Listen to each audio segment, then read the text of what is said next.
Yes. Say hello, everybody. Hello, hello.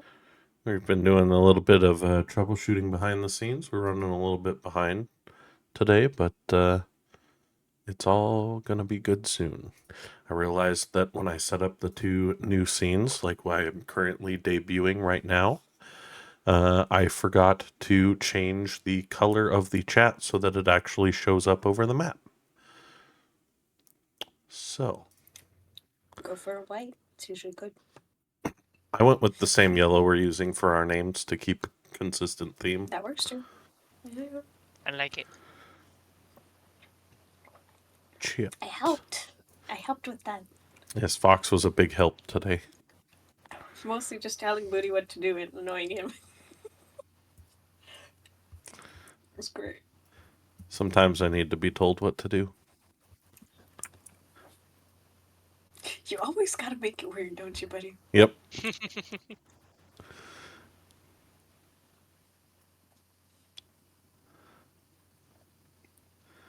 All right. I think I fixed the things. And now for some reason Ezekiel's just not loading. Give it a second. It happens. You gotta talk nice to Foundry, you know? I haven't even logged into Foundry yet, so maybe that's the problem. No. It's just saying getting character data, and then it's just not going past that. Is it because I have Ezekiel open? You should be set to public. This would have nothing to do with you. Have you tried saying please to Foundry?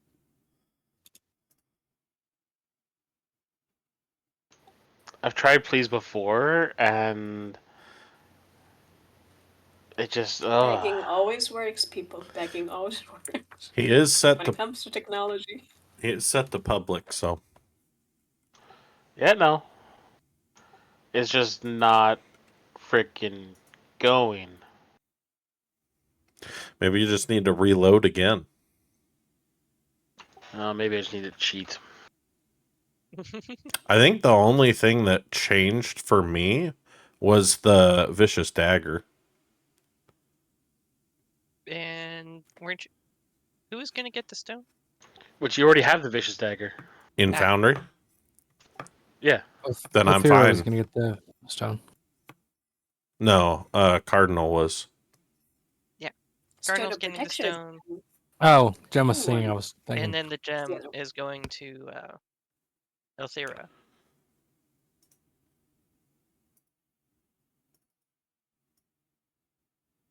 All right.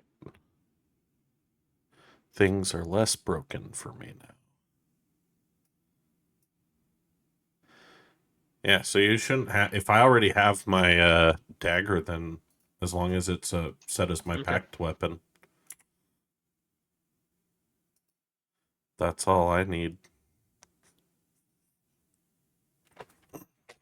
Okay, so for our viewers tonight, sorry we are running a bit behind, like I said. Othira will be here shortly. During this downtime, I want to take a moment to thank everybody who's been consistently supporting us. We've been getting some amazing our content on YouTube, especially thanks to Azrael DM's Canadian on TikTok and his shorts, has been exploding our exposure. I want to take a moment to thank Azrael for the hard work he puts in over there doing that. We're currently up now to 58 last I checked, and I can double check that real quick again. Subscribers over there. If you're not following us over there, the link is just below the Twitch channel. In our links there, please go subscribe there. You can catch all of our replays. They get uploaded within the same week. I would like to say consistently on the same day, but I'm the person who uploads them, and I can tell you that I am not that consistent, but it is every week, same week. The Empires of the Silk Road campaign video should be up before our Everchosen, Rise of the Everchosen campaign stream. So that is currently the schedule as to how I'm getting that done.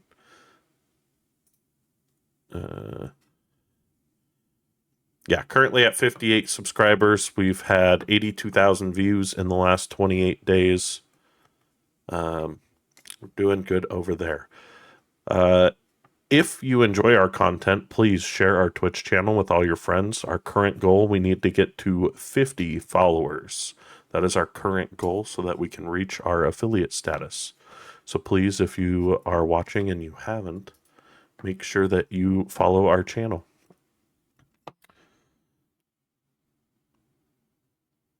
We are open to sponsors.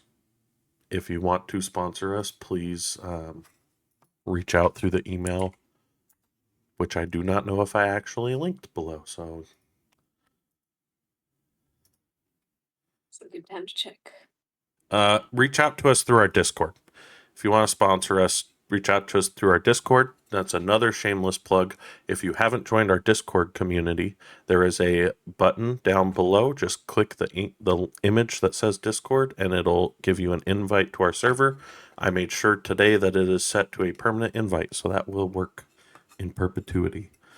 Cool thing we added today, all of our character sheets can also be found down below. If you're like, ooh, that's a cool character, I wonder what Tobias can do. You can find him under the Everchosen characters, and it'll take you over to his D&D Beyond profile. Anybody Sweep have on your sheets. anything? What does everybody think of the new layout? I like it. I'm biased. I helped make it. So. It makes it easier to pull the cameras out to make shorts. That That's why was you did it. part of my goal. Because like what I've been doing before is like I'd pull out the DM camera from the one corner, and then like there's 5 people there. It's like okay. So there's like one extra camera here, and then a line of 2, and then a line of 2. So like I do my video editing in CapCut, and for one video I wind up with 4 lines that I have to go in through and just like cut them every time. It's not Yeah. hard. It's just My hope is that when we get our next thing, I'm able to line it up a little bit better. We'll see. I didn't specifically ask for that, so that's on me. Yeah. I did want to, while we're waiting and buying some time here, I wanted to give a shout out to our friends over at Quest Accepted D&D. They've been raising money for an animal shelter in their area. They've raised like over $300 this month, and they're going to have to do close to $300. And so for every dollar they've raised, they're going to have to do squats. So they're going to be doing like 200 something squats. And Marco, their DM, promised that he would do at least one in his French maid costume. Oh boy. I think tomorrow is the last day of that campaign. So if you want to donate to them doing more squats, go check them out. I'll give them a shout out here in chat.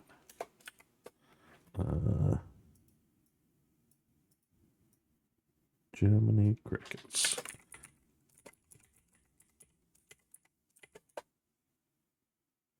Oh, well, I did that wrong.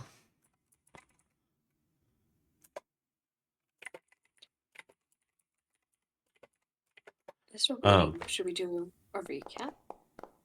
Yeah, I was just going to also add Quest Accepted. Their game didn't finish before the end of their session, so there is going to be a second French maid stream. So Nice. tune in next Tuesday to Quest Accepted D&D to see Marco in a French maid outfit. And if you missed it, the replay should be on YouTube shortly, if not already there. I don't know their upload schedule. It was hilarious. Heard a clip. I'm fairly certain that the NPC that commissioned the party for their job was Mrs. Doubtfire.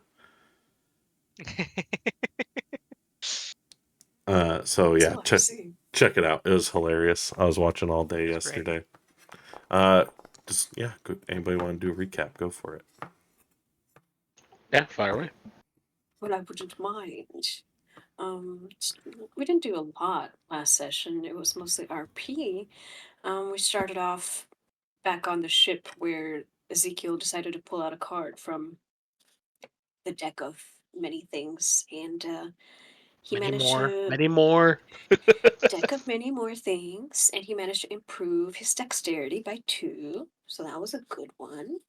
And in the morning, we had to explain our actions to the mage and also the princess lady who was in charge of the ship. They were not happy. Lil Nissy. uh, Sounds like a rapper name. right. Lil Nissy the Younger. So they also discovered we brought a dragon egg onto their ship, and it hatched, and it became a dragon wormling, and that was not great, But we managed to make it to Elistor in one piece, and over time, Caligar was studying Draconic to speak to his new child. As we reached the docks, though, reality decided to rip itself apart and throw a new party member our way. A 7-foot tall warrior with infernal runes all over their armor, known as Lieutenant Othera, who should be joining us later. And Ilrigger, Knight of Despair, joined us, and Tobias was very happy about it. And it seems we accepted her profference of assistance, and also she has a horse named Gormane with the mane made of blood, which is sick as fuck. And then we bought a wagon, a couple of horses, and a couple of other supplies, and we went to the Tower of Hoth to let us in. We talked to their lore master Karileth, get a little info, get to see where we're going to head next. We did a little bit of planning our route, a little bit of recon, as it were. And I think we basically formed a plan to head towards Araby, and either the Black Pyramid or the Black Tower will be our next goal. I know what I forgot to do. What? Load the music.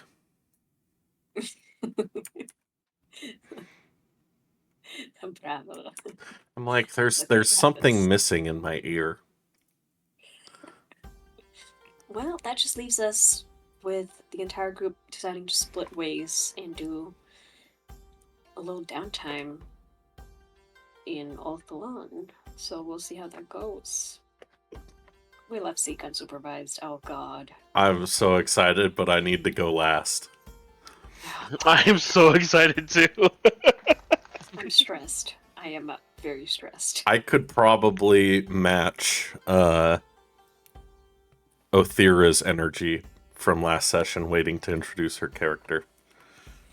Oh boy. I'll be back in 1 second. Guys, Boss, I only it'll have be one fine. Revivified It'll be damage. fine. I only It'll have be one fine. Revivify. You say that. There's nothing to worry about. I'm gonna start having a drinking problem in character. You're not even going to be there, so Revivify doesn't matter, because that's only lasts if they died within the last minute. Remember the part where all of our souls were bound to your patron? Yes. Distinctly. I hope so. Because if I die, my ghost is gonna haunt your ghost. I wasn't bound to the patron. I was being cast into oblivion. There will be no ghost. Oh, bloody hell. Yeah, she just said your lives would be forfeit as well as mine. She didn't say anything about your soul. At least that's what I remember.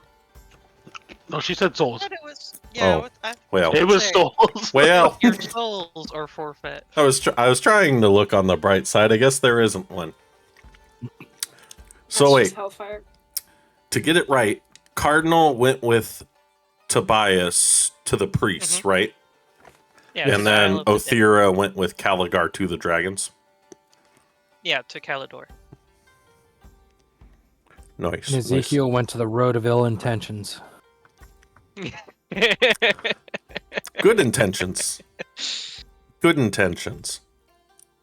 Oh, while we're there, the thing I talked about, 100 gold per person, you said? I'll just deduct that off my thing now. Yeah. Cool. And we'll get to that later. Hopefully. Secrets. So many secrets. I might not get to that later. We'll see. That one's actually not a secret. He said that one out in the open for you guys. Was that us? The It's in our private Discord channels. gotcha. Just setting up a feast, like any good show. We got some downtime, we accomplished something. Ezekiel's very much somebody who feels, we should celebrate the victories we have because we don't know when we will get to celebrate again in the future. What I want to know is where you got the money for that feast, but that's a different question. That didn't even touch the money that I have. Well, Now I'm opening your character sheet to see how much you have. Well, I had 651 just in gold. That took the gold out of there, but the rest is still there. Oh yeah. So I was like, fuck it, we ball.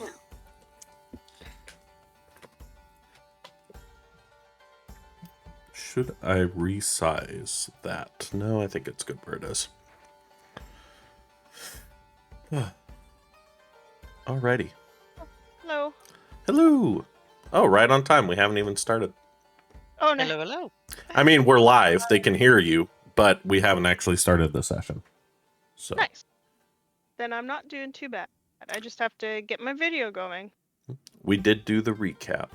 That's about all Oh, no. that you missed. I need to go here. How's everybody tonight? Doing Hi. all right.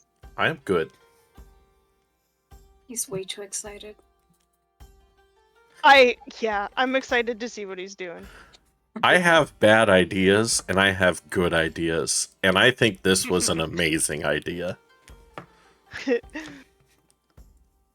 So, just so you all know, when we were leaving Naggaroth, and I had the helm of Captivating Brilliance that was cursed, which I also want to see if the elves can remove the curse on it. My plan was to instigate a riot at the slave market and announce to the world that I am Ezekial von Mildenstein, the hero of the slaves, and then just like get the fuck out of there.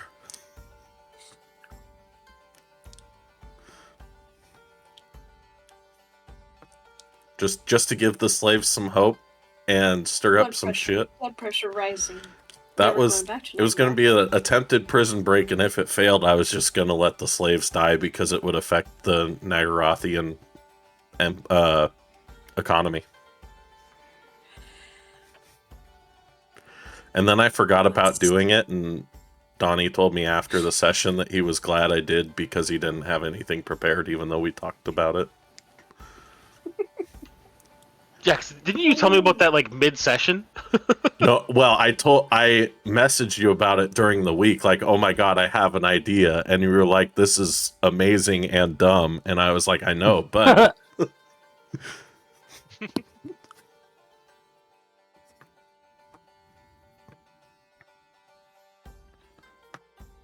Ooh. The link is in important links. I had to update it, so I just fixed it. I forgot. What did you fix? The link for the camera thing. I had to update it for Tobias. Wait. I didn't want to. What the? I didn't do that. You guys aren't there yet. I hit preload. What the fuck? No dinner table? Damn. You saw nothing.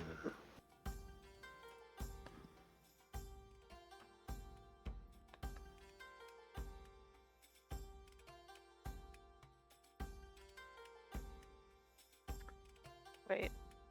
Oh, there we go. It just takes a second. Here we go. Take a deep breath. We're in no rush.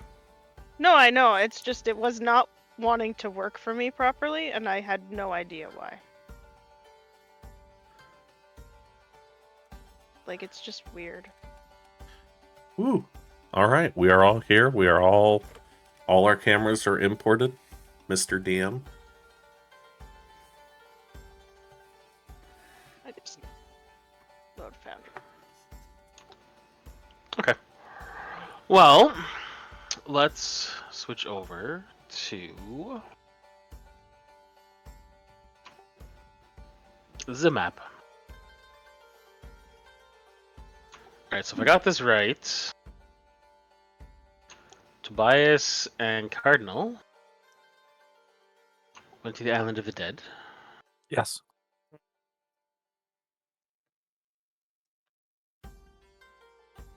Calgar and Othira went to Calidor. And Zeke was staying at the White Tower, correct? That is Going to correct. the library there? Okay. So, let's get into all of the amazing lore that everyone was wanting to dive into. And we will start with Tobias. So, you hop on a ship with Cardinal. It takes you less than a day to cross the inner sea to reach the Isle of the Dead, and they're pretty much right on the coast. Is where the Temple of Cain is located, and as you're approaching, you're it's easy to see why it's located right on the coast, because right beyond a ridge of mountains, you do see the swirling vortex that is pretty much all of the magical energy in the world that emanates from the poles essentially comes to this point and drains to avoid like a major incursion of chaos. So it's the Isle of the Dead is viewed as a very dangerous and very deadly location. So the temple is very small. I don't have an image for it, so you're just gonna have to go with it. It's crafted out of decently decent grade marble. Even if it's just a basic temple, the elves are still very much elves. You walk in, and there's a small chamber, I'd say probably about 30, maybe 40 feet long, 20 feet wide. Again, with the marble floors, columns, probably about 2 or 3 benches near an altar. And there's a couple of priests that are standing around just going about their everyday business. Now, do they look the same as the priests that were in your Naggaroth? I'm forgetting the name of it. Harganeth? Yeah, No. Harganeth. No, Okay. they look nothing like dark elves. Well, I mean, like, are they wearing the same robes and stuff like that, or is it different? The priests in Naggaroth are more open, flowing robes, because they are warriors. The witch elves are essentially a level of priest, if you really break it down to it. The priests here are your more traditional, floor-length robes. The design of them does seem like they could be able to fight while wearing them, but beyond that, just a plain, simple red cloth with black designs and black just patterns along the shoulders, and the symbol of Cain pretty much right square between the shoulder blades. Got it. All right. Well, I'll look around and I'll try and grab the attention of priests as they're going about their business. Excuse me, anyone? Is there anyone can answer some questions for me? They both kind of look up, shocked that someone has even come into the temple, and like their eyes snap around to you and say, "Oh, do you need something?" Yes, I've been delving into the worship of Cain, or serving Cain, something like that. But I had some problems that I ran into in Naggaroth, and I just had some questions I needed answered. In Naggaroth. Yeah. You went to Naggaroth and you returned? Yeah. Haven't you? No. No, if we were to step foot on that land, we would quickly be either tortured, imprisoned, or slaughtered. Even as a priest of Cain? Our status as a priest of Cain would not protect us from the violence of our dark cousins. Huh. You seem like you're not too familiar with our pantheon. I am a little bit, but it's my allegiances are shifting, and I'm still looking for answers. And just the worship of Cain in Naggaroth just seemed perverted. Seemed like it wasn't really Cain. It seemed like it was corn. And I wanted answers away from the dark elves.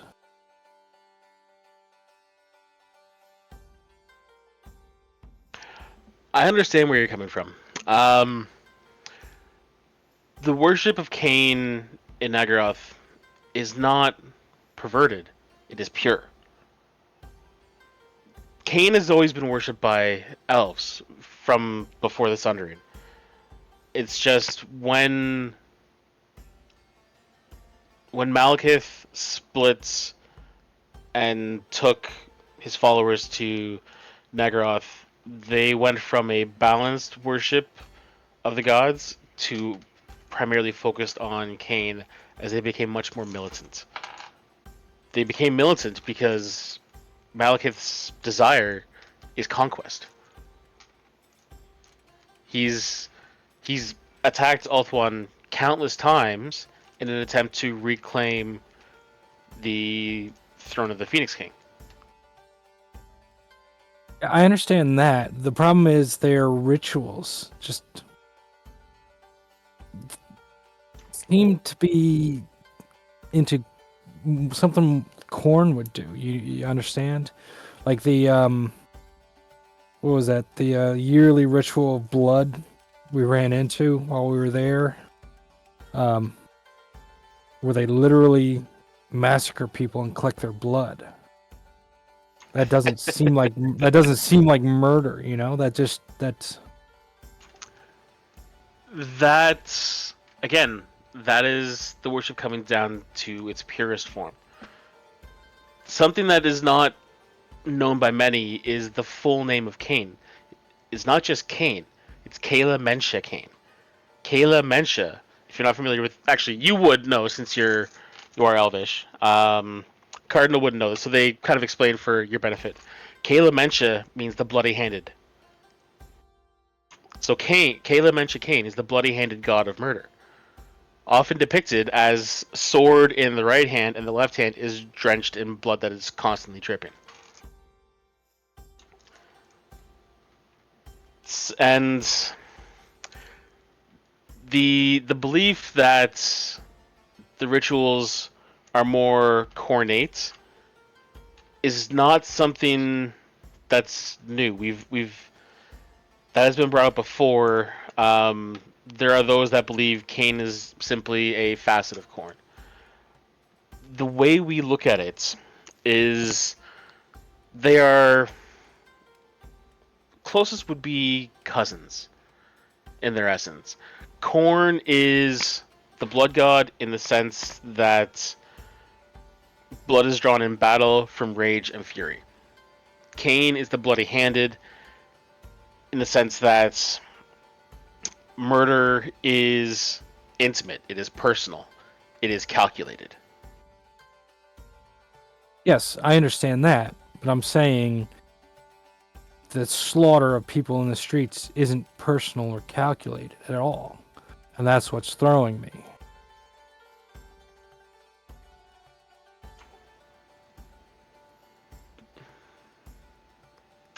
You have a point. I can't refute it. The Dark Elves are brutal.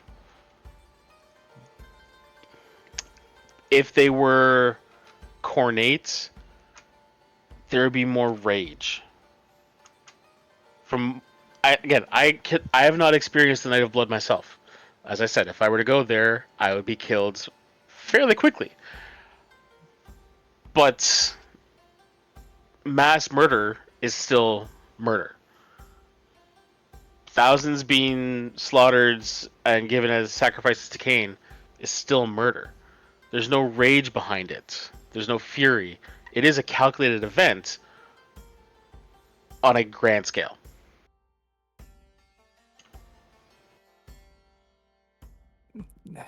I'm just not seeing it. I'm not saying you can't commit murder and keep your hands clean. I understand it's a violent act that dirties you. Not necessarily in a bad way, but it just it doesn't seem intelligent at all. That's what I'm saying. I mean, they've attacked Ulthuan how many times, and yet every single year they kill, what, 5-10% of themselves for no reason? It just doesn't make sense to me.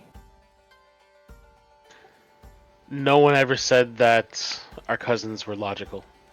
Okay. And I'll say, Cardinal, do you have any thoughts on this? I mean, am I way off base here? Seems to me that you have a different take. The will of gods is generally elusive to mortals.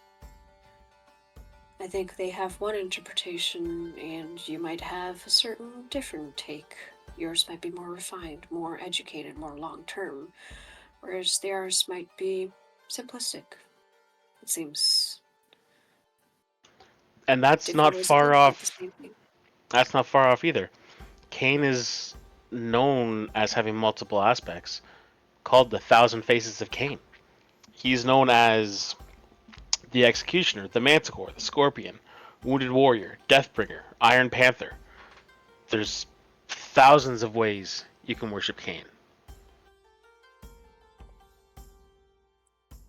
I guess it depends which one you prefer.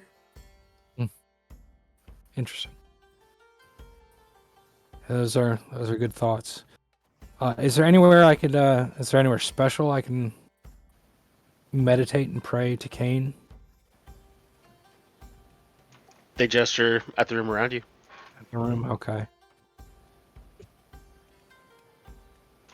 Also, and, Cain will hear your prayers on the battlefield. Yeah. It's I know that.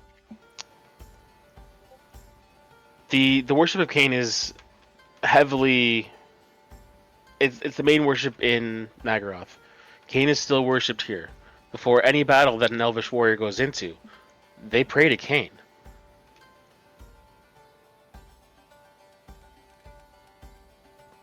All right.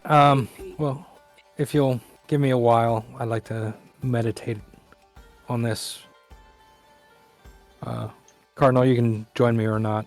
Up to you. But I expect this will take most of the rest of the day for me. And they gesture to some of the. So you want to explore the island? I'll just walk around a little bit. Okay. I'm not gonna sit here the whole time. Jesus. All right. Well, when I go to meditate, I'm going to take out the one of the witch's daggers, the High Witch dagger. And I'm just going to lay it in front of me, but I'm going to keep the oath bow on me, so I can kind of meditate to the dagger. Okay. Are you just doing like a silent meditation? Yeah, silent meditation. Maybe kind of reaching out, see if Cain could guide me on our trip to Araby. See if he has any suggestions, any guidance for our coming trip.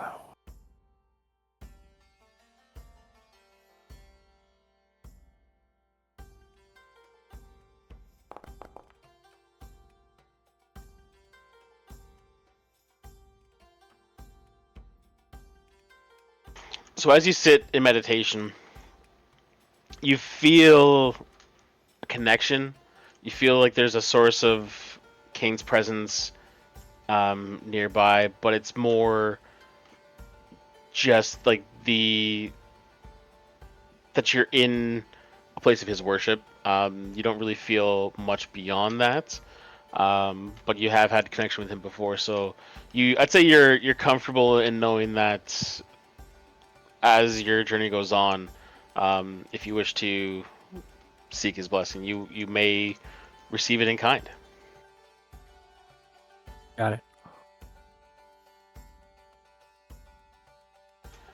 So, Cardinal, you wish to explore the island. Yes. You said there's a pool where all magic gathers. I'm assuming it's that big white shiny thing in the middle of the sea. Yes, well, it's essentially the center of the island that you're in. What you're saying is I can get closer to. I'm not gonna walk right into it, but I just want to see if you get closer. Are there phenomenon? Just curiosity. I did show you guys this before. I will share it again.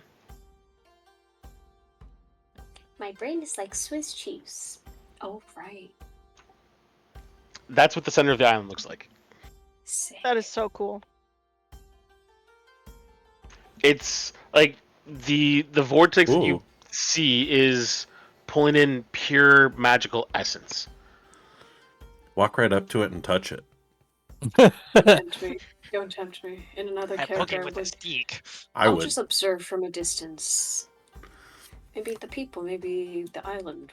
Is it completely barren? The only people that are on that island. Actually, let me rephrase this. You don't get closer to the vortex, correct? I'm staying within the grounds of the temple. Okay. The only people that you are aware of are the ones that are at the temple. Okay. I wave down a priest and ask them, has anyone journeyed to the center towards the vortex? No one has gotten closer for thousands of years. There's no need to. Who was the last person to go?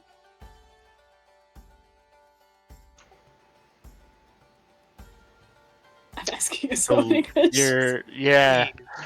Um, His name was Steve. let's give it an elvish flair to it. It's Stavion. Oh, Yes, Stavion.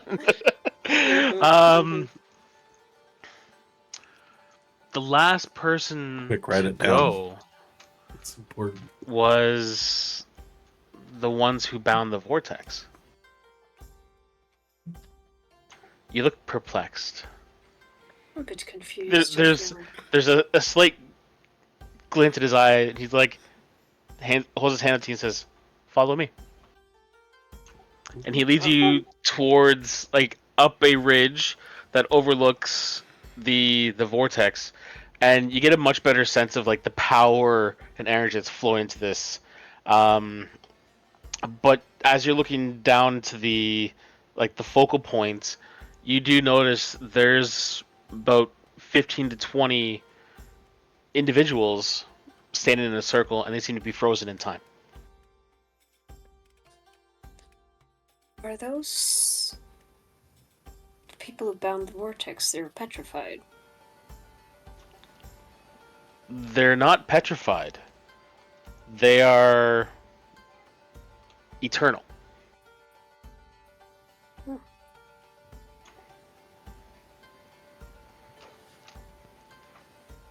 Interesting. So this is a way to bind the magic of chaos. All magic is chaos. The power that flows through those that can harness the winds of magic is chaos. It comes in from the poles through gates that were left by the old ones, and it drains through that vortex. I didn't realize it could be captured in such a physical way, but it's interesting for sure. Traveling has its perks. Captured is Channel. I wouldn't say captured so much as holding on by their fingernails. Hmm. The vortex was when chaos first sprung into being in this world. I'm sure you've heard the tale of an Aryan. United, Ulthuan, defeated the first invasion of chaos. That invasion came through there. That is a rift into the Immaterium.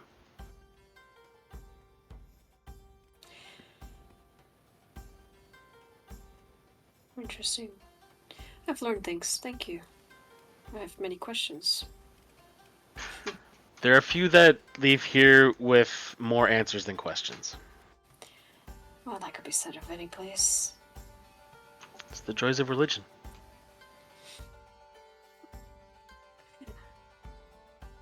Kane is an interesting one, I'll give you that. All of the gods are interesting for obvious reasons.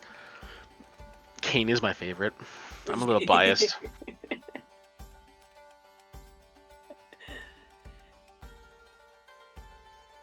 How long have you been on this island, good priest? Do you travel? We don't travel. We have a supply ship that'll come every fortnight. Myself, this will be my 342nd year as a servant of Cain. Ooh. It's a long time to spend in one place. I'd get bored, I think. We have certain duties that we maintain that keeps us busy. Then I'm glad my duty was to wander. Have a good day. You as well. Okay, so before we move on, Tobias, is there anything else you want to go over? Yeah. After I finish meditation, before we head back, I'll just leave the priests the witch priest's dagger. I'll leave it for them, and I'll just say, "Here, a gift from Naggaroth. Be careful; it's very sharp." Picks up the dagger, looks at it, spins it around, draws a finger across the blade to draw blood, and just kind of like runs a tear of the blood down his face. Your gift is appreciated. Thank you for the Nice. information and the guidance. I'll collect Cardinal if she's finished, and I guess we'll head back to the ship and head back. Okay. So yeah, like I said before, it takes you about, your round trip is about 2 days. And then we're going down to Calicar.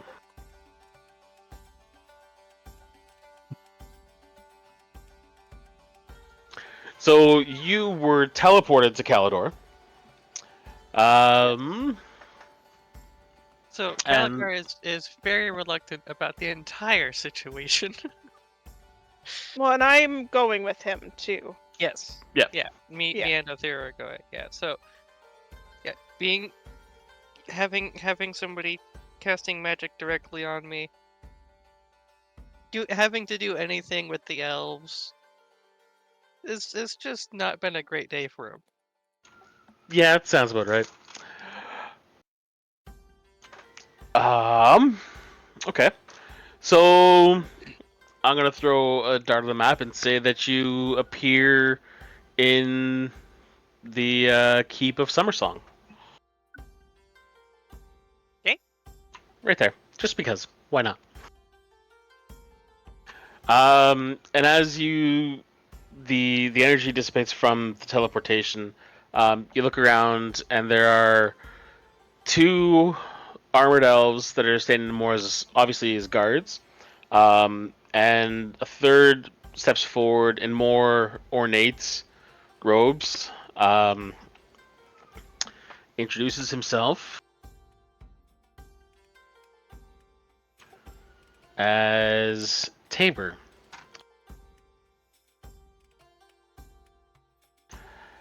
And he greets you and says, Welcome to Summersong, Master Dwarf. I am Tabor.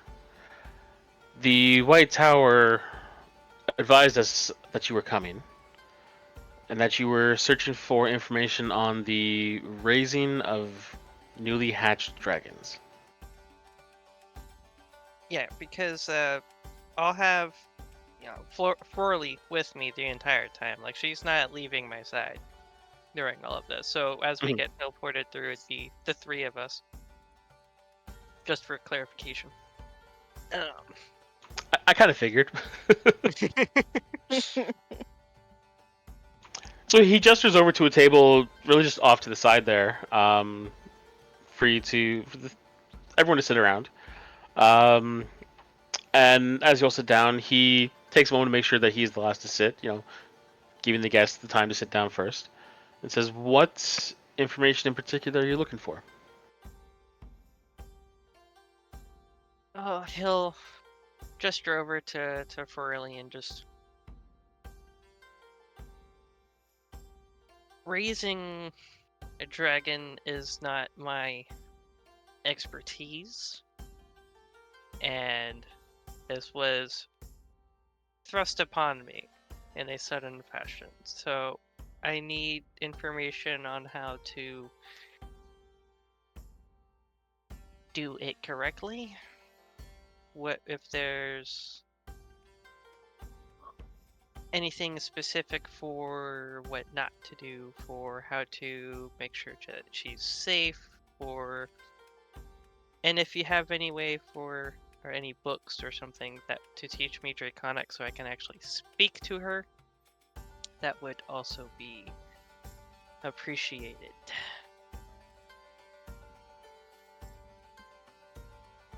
We do have books that would be able to help you learn, but I do have to ask: can you read Elvish?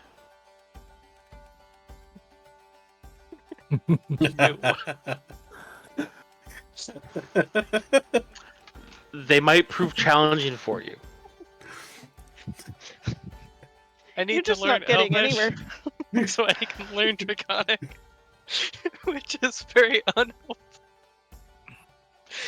Oh. As for information on like how to protect her and raise her so nothing bad happens, we can give you some instruction. It would be base information, but hopefully that would help guide you along this journey. Now, how long do you tend to stay in Calidor before you return to the White Tower? We have a week of downtime. So I don't know, 5, 6 days. Give me the last day to meet up with the rest of the party and see what we need to do for getting ready. Okay. And I'll look over at Atheria. And how long were you planning on being here? I'm just here because I hate you the least. Sounds reasonable. She's a charmer. Just out of character. Who It does is she hate not the in my most? purview to be charming.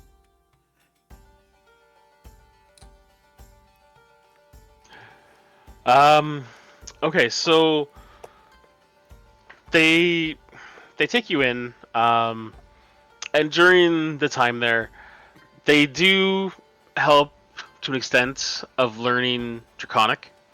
Okay. How many hours remaining do you have? I have. It's 200 hours total. I have 155. Okay. Because I have 45 current hours.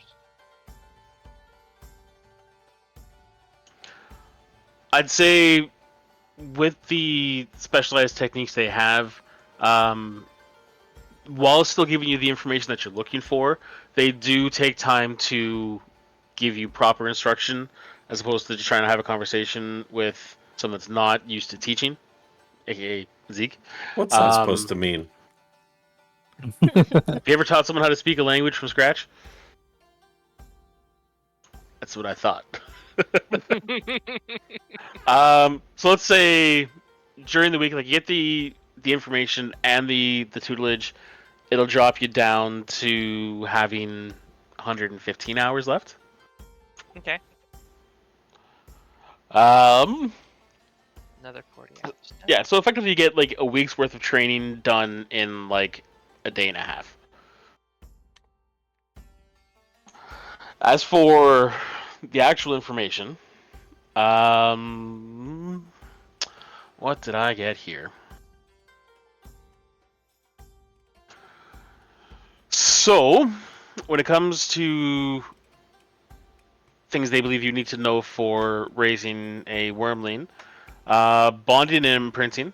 Obviously, she's imprinted on you. She considers you her parent. But even just in general, gold dragons tend to form strong bonds. So early interactions are paramount in establishing trust. Gold dragons tend to lean more towards ideals of justice and wisdom, self-discipline. So if you can keep your own teachings in that vein, it'll help you there as well. They do eat rare gems, but they're also omnivorous, so you don't have to be constrained to just popping rocks. The part you might struggle with as a dwarf is they are inherently magical. That magic ability does develop over time. I wouldn't expect to see it really come into play until they start reaching the age of adulthood.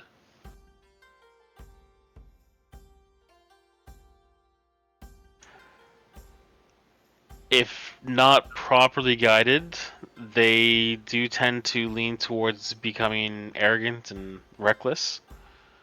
So it's good to be teaching patience, restraint, and diplomacy. For being as powerful as a dragon, they need to learn that might does not make right. And I'll be interested to see how Aether here deals with that.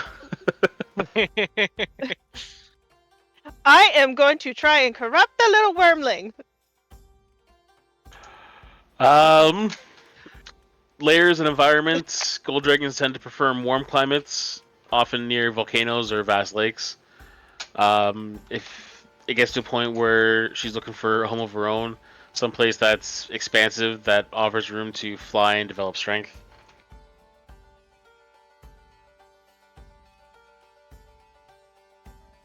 Let's see what else we got here.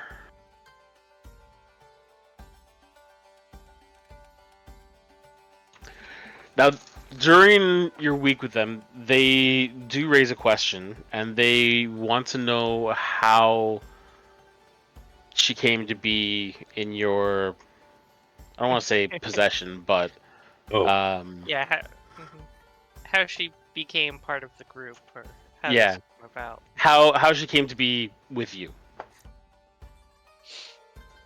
How much do you Well- want to share with them? Circumstances arose that I was in possession of an egg, and then it hatched unexpectedly with no warning. And she was there. And then she saw me, and I've only been together with her for a week and a half. Okay. You keep dodging the question of what those circumstances are.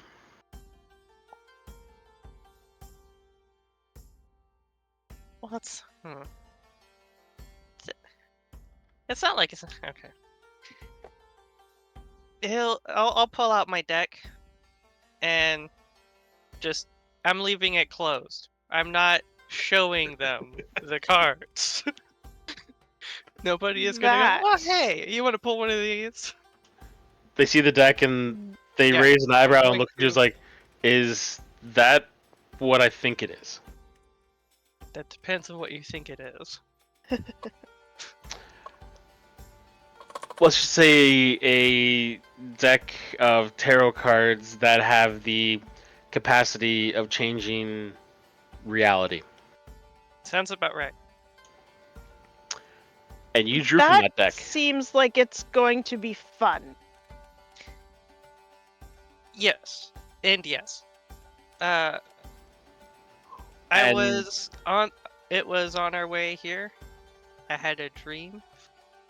I was given two choices: this deck or another deck. Of they both looked the same. I chose this one. I woke up. It was in my hands. So I pulled a couple cards, and I gesture over to Ferrelli. Okay. This may seem like a weird question. Do you still have the pieces of her egg?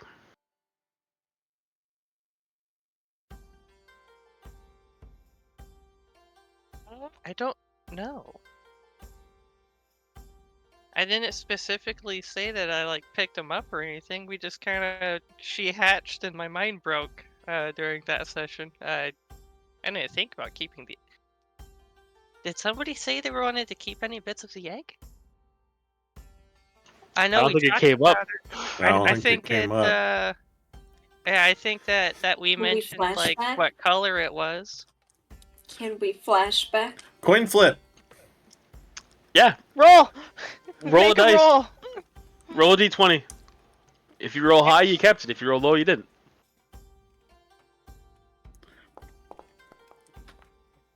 That'd did be a not. no. Damn. Okay. So they're clearly disappointed that you didn't keep parts of the egg. They say, well, to have a dragon egg appear in such a magical essence, we were intrigued that maybe there was something special about your dragon. There's no outward appearance that we can tell from our conversations with her. She seems as any of the wormlings that we raise here. I would be cautious in dealing with that deck in general, but at the same time, I can't say with 100% certainty that the dragon you have that looks to you for its future is the same as any other dragon in existence. I may not have kept the egg fragments, but I can tell you on which ship it was. At which point, note taker, please, what ship it was. Little Nissy the Younger's ship. Yeah, it was Lil Nissy's ship.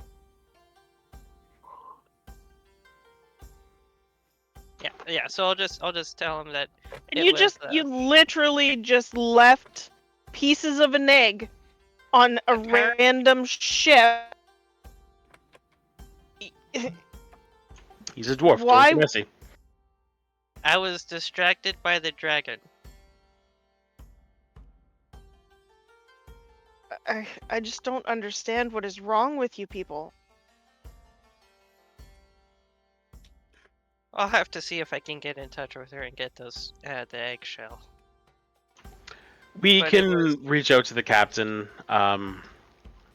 We know that you have pressing business to attend to. We won't keep you here for much longer. We will reach out to the captain, and if they have the eggshell, we will investigate what we can. And if anything of note comes up, we will contact you. If you get the eggshell, can you do anything nefarious to the dragon? Typically, pieces of something can be used against them. Sorry, say it again. If you end up in the possession of the egg, because it is a piece of her, is the potential that you could do something nefarious to her? Because that can be a No one of lineage of Kalidor or Dragon Tamer would ever do anything nefarious to Dragonkind. but it is a possibility. Not in these lands. No. But you currently don't have the eggshell. So if somebody else had gotten a hold of the eggshell, they could do something nefarious to the dragon. the possibility is always there. Mm. We have heard nothing that could happen just from a normal dragon eggshell. If there was something special about one created in such a manner, then maybe there is cause for concern. But we would have to locate the egg first and study it. Mm. I turn to Caligar. Caligar, right? Yes. And look at you and go, you better hope it didn't end up in the wrong hands. I do know some people that would have done some not so nice things to those eggs.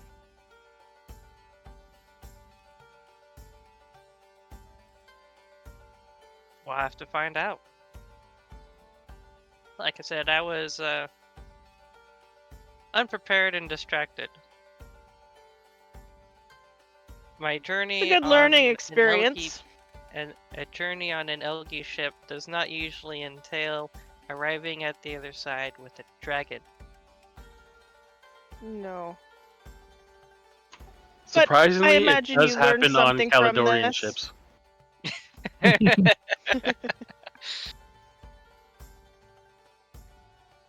Now, about that deck. Can we have some fun? Yes. I'm very interested in that. I love some chance. You want to draw a card? Yes. I'll I'm look assuming over this at- conversation is happening not around the other elves. Yeah, Probably, yeah. yeah. If crap, Tabor? Is that what you said his name was? Tabor. Tabor. Okay, I was close. Yeah, if he was around, this would not be my No. Yeah. I would not have actually. She knows to keep that shit away from the goodly elves. She has no respect for them. So, but she's very interested in having some fun. Like this is. She just wants. It's almost like when somebody goes drinking. She's like, we're going to have a drinking game, without the drinking. Okay. Yeah. So I guess since if we're off on our own, I'd like to make sure Watch that me we're be in. the one that pulls a bad thing. I'd was like j- to make sure. I was trying so Oh, hard so- not to say it. I'm the channel jinx. If I say anything, So I'd like to make sure we're in some sort of remote-ish area, just not immediately around high elves or their important stuff. Yeah, I'd say like you probably, if you want that seclusion and distance, you went for a walk in the mountains. Cool. Ooh, I do enjoy mountains. Mountains are great. Mountains are. Yeah, no, mountains are fantastic. I will take out the deck, and before I open it up, just whatever happens from this, you cannot blame me for any of it. And I'll open it up, and I'll hold it out. Hmm. You have to declare You have how my many word. I will cards- not blame you. Okay, and you have to declare how many cards you want to draw before you draw. There is no set amount. You could say, I'm going to draw 7 and draw 7. You could say, I'm going to draw 1. I'm not that draw dumb. 1. I am. I'm just giving you the rules for the deck. You declare how many you want to draw, and then you draw. Mm. I So mean, my question is, how adventurous is Othira, and how adventurous is Amber?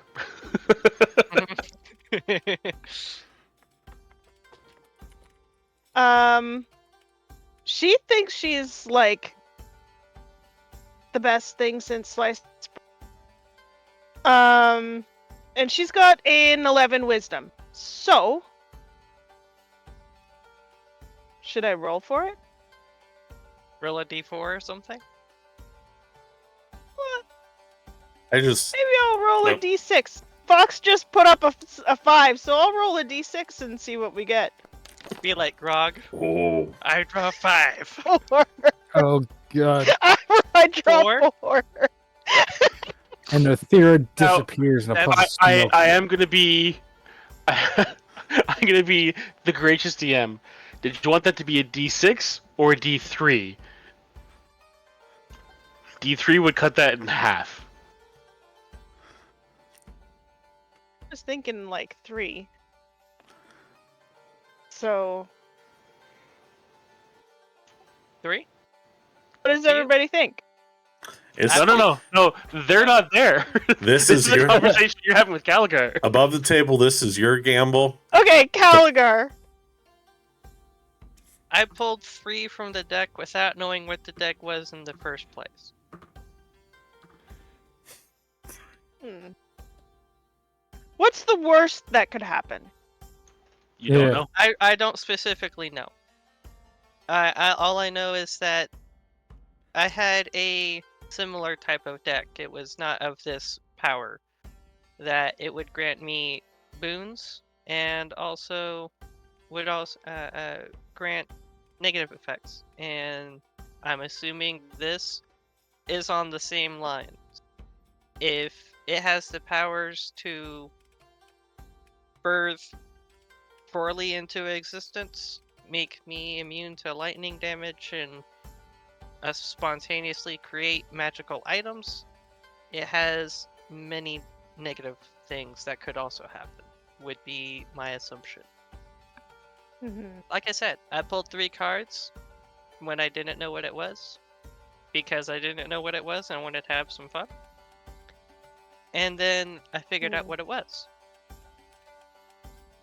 Which doesn't mean I don't want to draw more cards, but be cautious. Right, be cautious.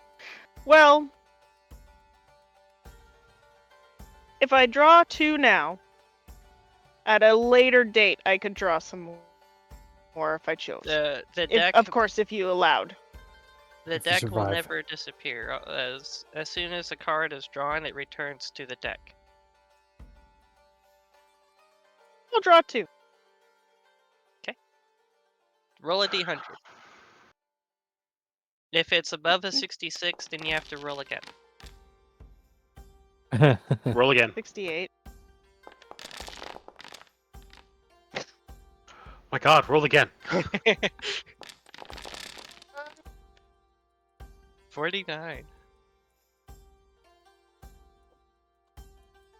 First roll was so close to perfection, but nope. So Okay. close. I need to pull up your character sheet. Should I roll the second one too, just so then? No, let me it's get through no, this no. first. Let me get through this first. You want to do these one by one because of the. You might not be around for the second card. Yeah. I mean, if I get sent to hell. So the first card you draw, you pull it out, and on the face of it is a ship cast about on the storming sea. The ship kind of looks like a blend between a human design and an elvish design. There are very smooth flowing lines to it, but there's also a bulkiness that just seems out of place. As you look at the card, it vanishes in your hand, and you feel more dexterous, more insightful, and that you would be able to fare well in a survival situation.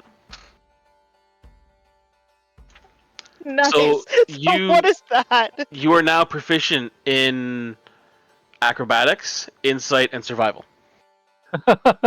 Nice. Roll again. Okay, just can you send I'm that gonna- to me in a? I'm gonna. Yeah, I'm just gonna add it to your thing here. Roll again. 84. Wow.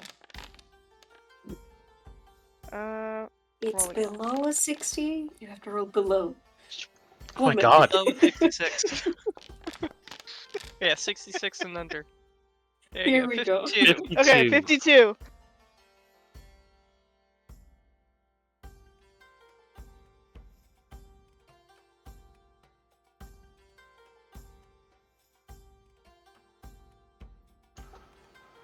Oh no! Is that a good face. high or a I bad? no longer exist. No, There's no. there's a couple of those. It's so the second card you draw is it's from the perspective of the foyer in a very grand palace with marble stairs that rise up and disappear near the top of the card. There's a lush red carpet that runs down the center of the stairs, and the railings seem like they're made of pure gold. And then the card vanishes, and in its place is a magic item that I will give to you at a later time. Ah! Nice. Wait. Nice. Isn't this the exact reason why he wanted to get rid of the old deck, was the random magic Yes. items? Yes. It was. Sort of. At least this has more negative possibilities that are like truly negative, so that like you have to think about it before you draw the card. The deck of wonder is just like the negatives weren't negative enough to dissuade you from drawing the cards. Yeah, that's true. So we're up to 6 pulls, and every single one of them has been positive. Yes. Yep. I'm slightly tempted That's to draw bad. one more. That's bad. This is such bullshit. Say, you gotta sprinkle them out there. Don't do them all at once. Mhm. Amber, you're muted. Yeah, we can't hear you, Amber. Do it. We're having a. This is a bonding moment. Cat says draw. Cat says draw. The cat says draw. Everybody says draw. No, don't do it. No, I said sprinkle Cat it says out. draw. I mean, you're being Rabbits. egged on by rabbits in the chat there, so I am a bad. Your mic keeps cutting out, Amber. I don't know what it is. I'm doing What are one. you You're doing one? Okay. Roll.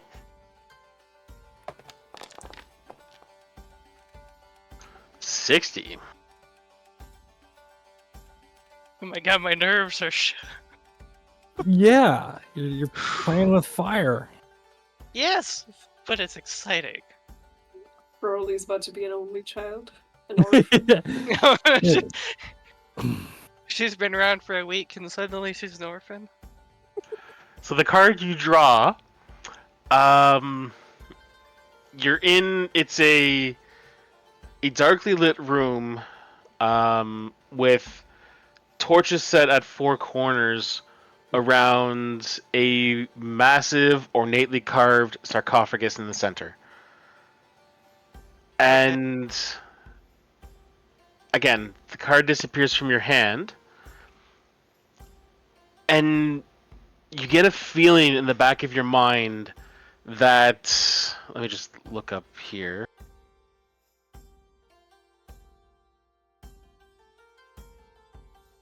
You get a feeling in the back of your mind that if you were to come across a creature that has died within the past 200 years, you could bring them back to life.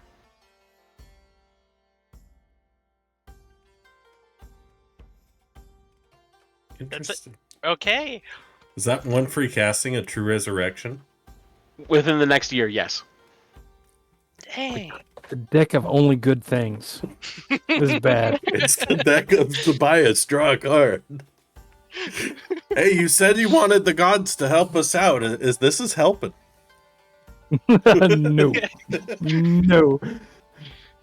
Everyone gets castles, they get magic items, he gets a dragon, and just Tobias would draw a card and just like a turd will fall from the sky and land on him.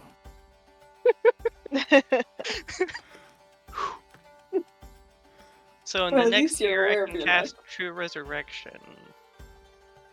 I'm gonna have to look that So one up because I mark don't know its today's rules. date, October 15th, 2435 in game.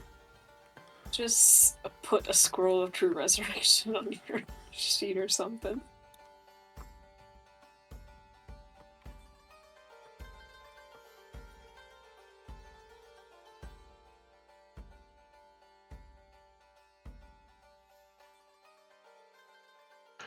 Okay, are we done playing with the deck? Yep, I'm only doing it the one time. Yeah. Just playing Okay. with my Very deck. interested to see what my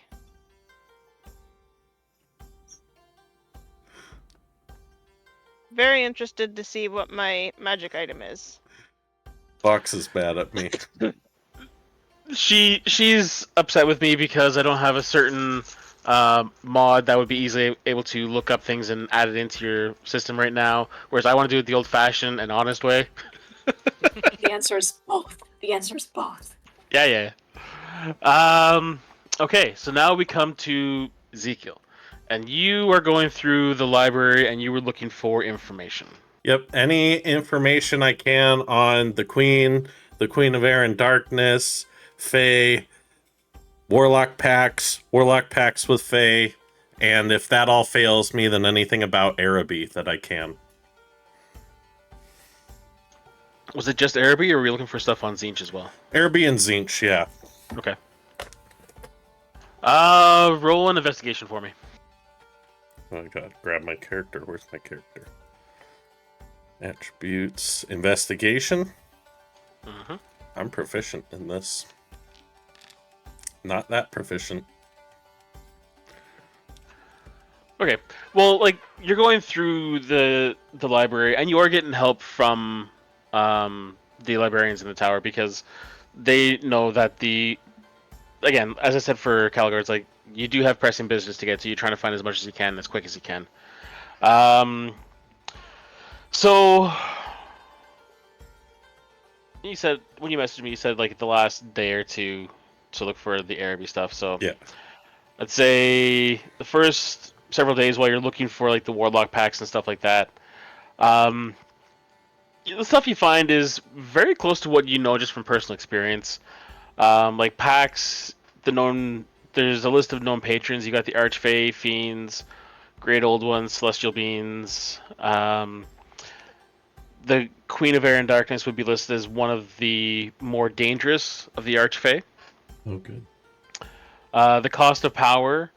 Unlike wizards who study magic, warlocks bargain for it, often at the cost of their autonomy, their sanity, or their soul. The price will vary. Some are bound by service, others by compulsion. There's a list of notable warlocks through history, primarily focused on the Empire, and there's one or two that have popped up in Elvish history, but they're significantly more rare, as elves tend to more devote themselves towards study and knowledge. Weaknesses and safeguards. There are methods to break or mitigate a warlock pact. The idea that that knowledge is out there is what they have. They don't have the information to say how to break or get out of a pact. Got it. As for the Feywild, the Tower of Hoth would actually have detailed maps and accounts of the Feywild, but how they describe it is that it's a realm of beauty and peril. It's a mirror to the material plane, but suffused with powerful magic that distorts time, reality, and emotion. It is essentially ruled by the Seelie and the Unseelie courts. Times distorted, you could spend a day in the Feywild and a year could pass in the real world, or vice versa. And there is a certain danger in the Feywild. Names hold power, bargains are binding, and nothing is given freely. Mortal souls are often ensnared by their promises or broken oaths. Shadowfell. The Shadowfell is the antithesis of the Feywild. It's a realm of darkness and despair, where the Feywild is vibrant and chaotic. The Shadowfell is cold, bleak, and saps all color and emotion. It is the domain of the Raven Queen.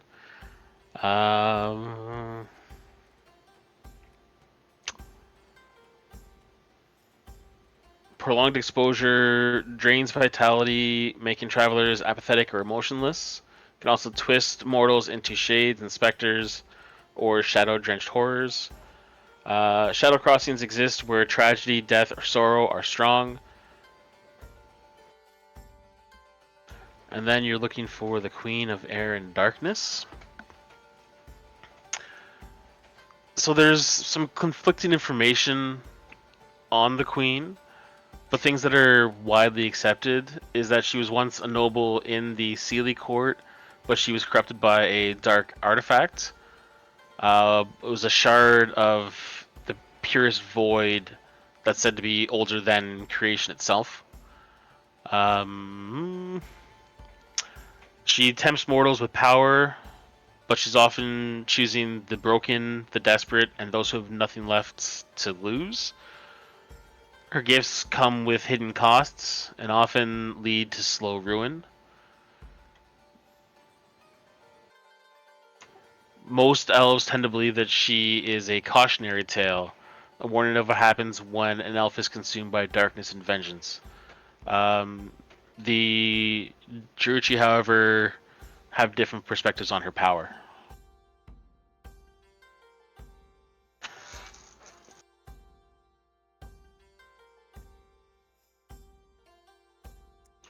Good so far? Good so far. Okay, so that's the information you can find of like the main things you're looking for. You spend another day looking up Araby and Zinch as well. Yep. So after a day of study specifically focused on Zinch, you find that a lot of the information the elves have is restricted, as they fear the corruption that it brings.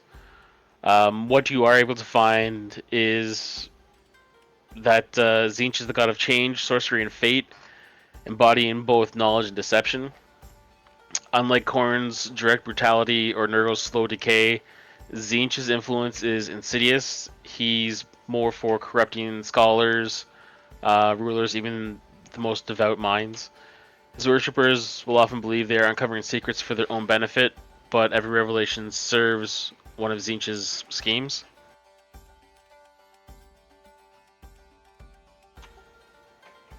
The biggest piece of information you're able to pull from it is that there is a suspected link between the Black Tower of Archaon and Zinch.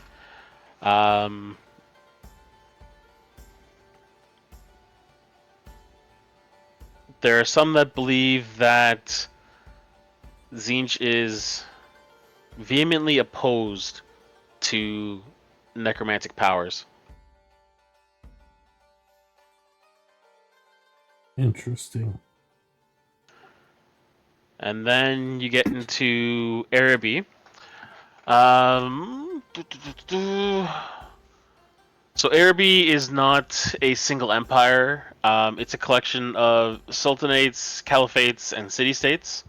The greatest of those is the city of Al Haik, or as the locals know it, it's Al Haka. It's the city of spires, home to the Grand Sultan, who holds court among scholars, mystics, and viziers. Unlike High Elf magic, which is highly disciplined, Arabian magic is a blend of elemental forces, jinn binding, and astrology. My note just says astrology magic. Arabian traders are known throughout the world. They bring goods from Ind, Cathay, even some venturing into the jungles of Lustria. Ancient records do speak of an Arabian expedition that vanished while seeking the fabled tomb of King Al-Kadizar, who's the last ruler of Nehekhara.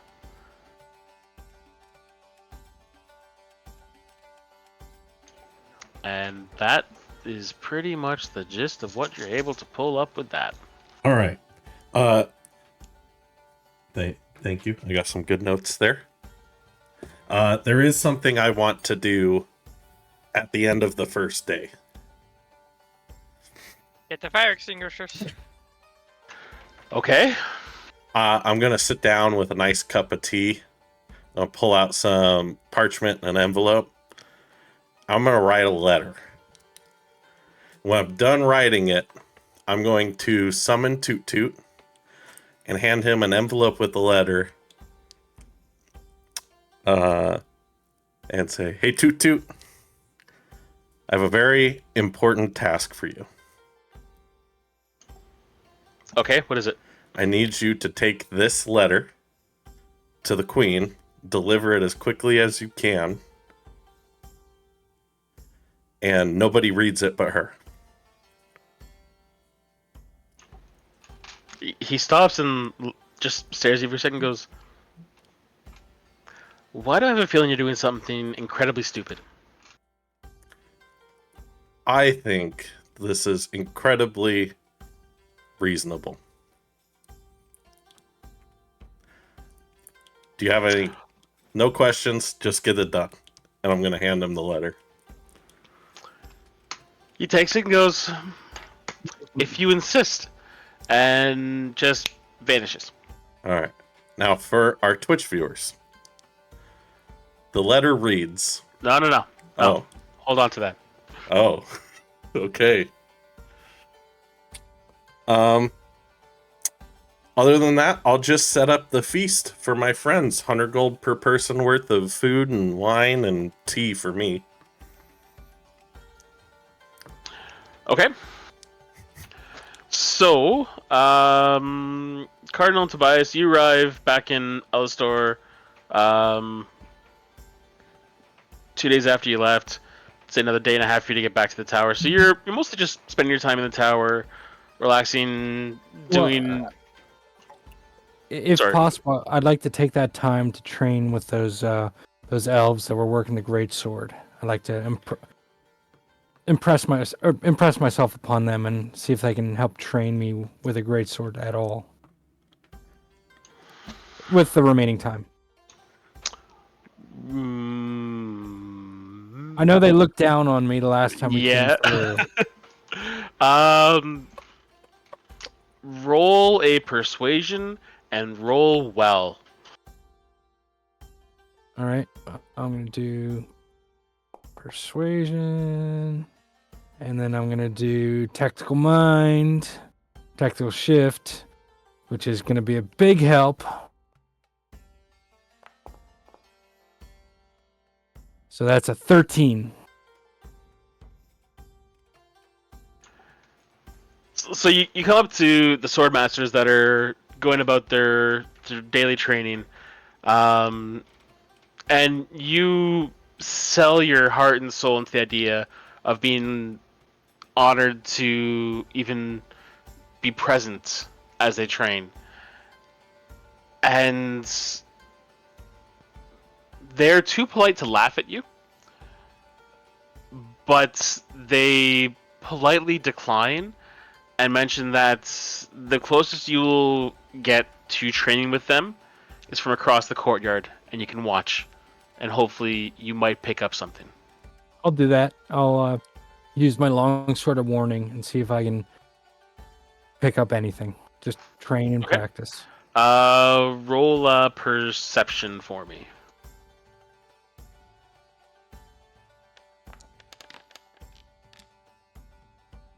And I'm going to do another tactical shift. Just because I got nothing else to do with it. So that'd be a 27. Okay. So you took their words to heart, and like you are hyper focused on what they're doing.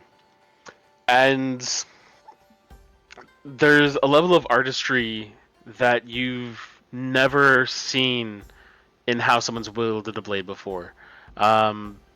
Their movements are as much dancing as it is deadly, and you roll an intelligence for me. Just a straight intelligence check. and one more tactical shift. Just because it's Burn it not all. going anywhere. Yeah. Oh fuck. 13. So you get the sense of what they're capable of, but it doesn't really translate. Like, you're not able to really solidify like how they're making a blade so massive move in the way they do. The best you're able to pick up just from watching that you're able to replicate is the starting pose, and that's about it. Are they impressed that I'm trying? They haven't paid you a lick of attention. They see how great I am. All right, that on the way out, I'll just look for great swords in any shops, but I'm good for now. Okay.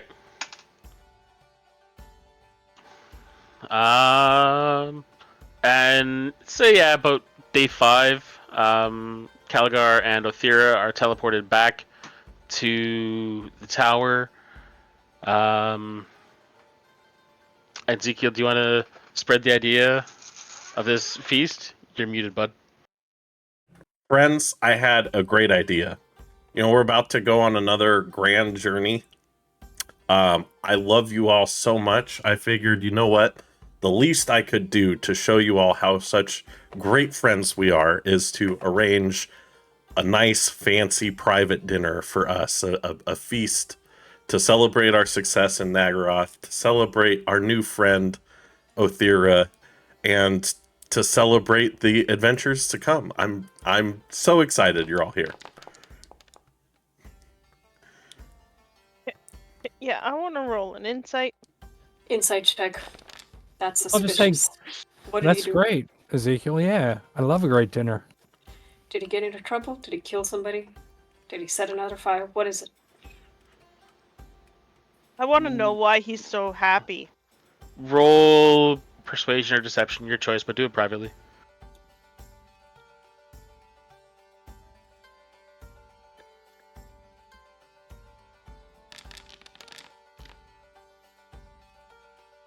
Ooh, okay.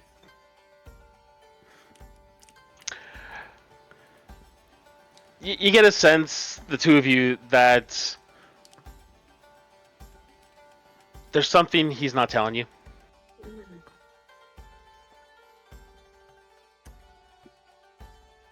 Isn't it always the case? This fucker. Alright, I'll glare at him from the glass of wine I accept. Are you trying to poison us? Because No. you're lying No, about something. it's just been a long day of studying. It reminded me a lot of my tutelage as a kid and tutors and rulers slapping on my hands, you know, just tired, not feeling like myself. I will out of character, I will add he just seems a little jumpy, like you'd probably notice as we get ready for everything. He's not his normal self. Little jittery, checking over his shoulder a lot. Trying to see if Toot Toot's gonna pop up. Just paying Or you hope it's him- Toot Toot. paying attention to his surroundings. Just take a quick second to corner Zeke and be like, is everything okay? I sure hope so. You know, Cardinal, you're a good friend. I don't Do you like expect to where die? This is going. Do I expect to die? No. Nope. Not at all. I expect much worse than death for me one day. As long as Boy. there's meat understand at that. this feast, and it's not just a giant salad bar. I Changing my don't. spells to gentle repose. It's- Well, if something does try to kill you, I may or may not save you. I'd appreciate that a lot. I'd try to save you if I could, but I think you're probably more dispositioned towards saving yourself than I. At this moment, I'm supposed to help. Okay, so just so I'm on the same page, because I did get distracted a little bit there. These conversations are happening before the dinner, correct? Yep. Okay. As he's doing the whole, we're gonna have a dinner, I'm like, you're gonna get yourself killed.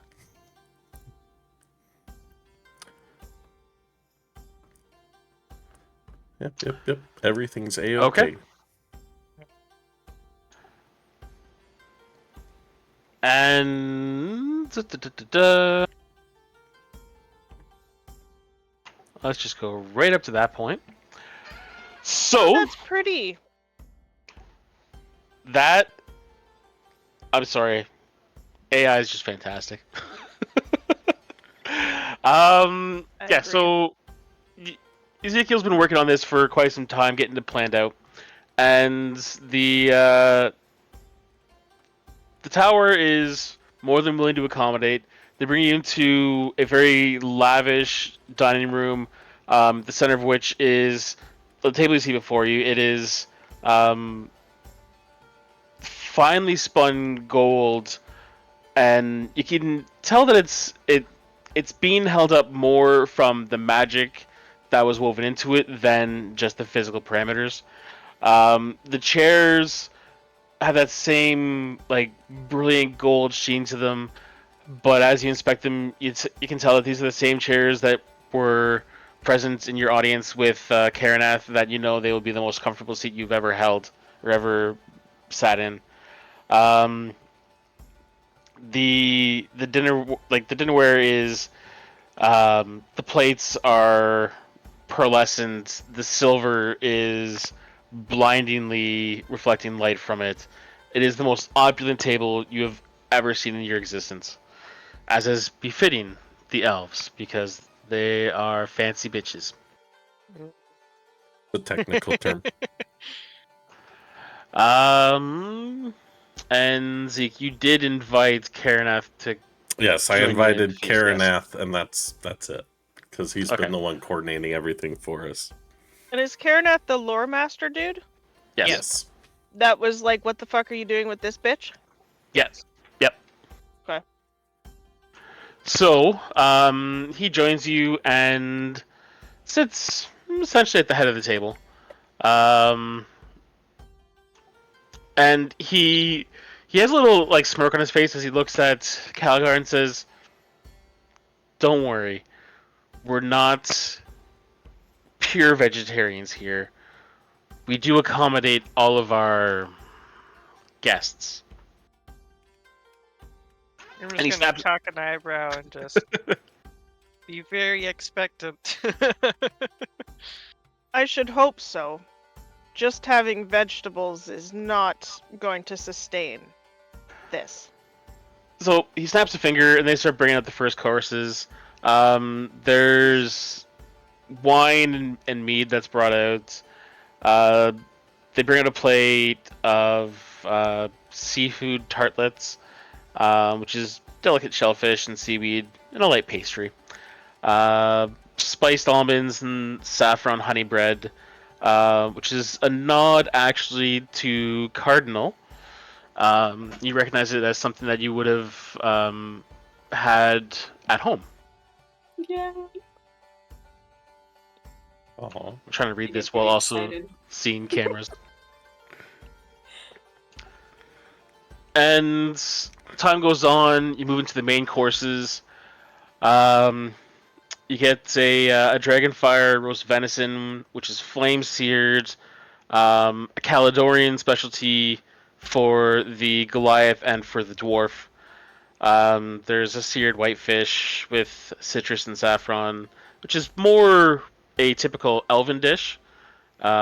So more for Karanath and Tobias. There's a curried phoenix rice, which is placed in front of Cardinal. They even bring out something that when the smell hits you, you are instantly transported back to your home. and it is a perfectly replicated traditional feast of roast boar with a black ale glaze. Oh. And like it hits you, and you're like, elves know how to do this. It's like, wait a minute. And as you're going through the dinner, the drinks never stop flowing. As I mentioned, they have wines and meads. They do bring a stout ale for the dwarf, and spiced chai and jasmine teas. Yes. No fucking way. And this is what I love about AI, is that it adds in for Deepa and those avoiding alcohol. Which would be me throughout this whole dinner, drinking tea, and every Yes. time I go to sip my tea, my hand's shaking just a little bit. Because of the presence of spiced tea and like chai, I am ignoring Ezekiel. I am relaxed. My This is great just- axe is like leaning against the table in easy reach because I know something's gonna come and try and kill him. And unfortunately, at this moment, I need to utilize you. So the feast actually, like, it takes you quite some time. You started as the sun was going down, and you can see through the windows that darkness is settling in. And servants come along and light torches that are in sconces along the wall, and candles spread across the table. And as the servants clear the dishes to finally bring out the desserts, which you can only assume are just as awe-inspiring and delicious, you notice that the flames from the torches and the candles begin to flicker, the shadows begin to lengthen. And looking through the windows, you see that you are high up in the tower. And Cardinal, you notice the first time here that when you were at this high in the tower, there is no breeze that comes through. Mhm. What all of you collectively feel is a dark coldness that starts as if a breeze is flowing past your feet and then moves up your bodies. And it's not the coldness of winter. It's something older that belongs in a forgotten place.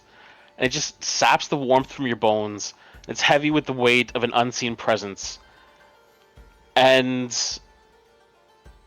as you're kind of like looking around to figure out what's going on, everything goes black. How many of you have dark vision? I do. Tobias does. I think I'm the only one who doesn't. How does a dwarf not have? You should I have don't- like I don't know if I 120 do or feet. not. Yeah, no, Crap. you're good. So I think you Yeah. all have Yeah, dark yeah, vision. Yeah, Yeah. we all. I have true sight too because I got Okay. that gem. Well, you have to use it. You have to use That it. has 3 Oh, charges. never mind. It has 3 charges, and each charge lasts for You're a right. minute. I want to say. 10 minutes. So for all of 10 you, minutes. since you all have dark vision, you see nothing. Your vision is black. Can I use my true sight? Sure. I am going to use my gem of seeing or whatever it's called. Yep, the gem of seeing. You see nothing. Hmm.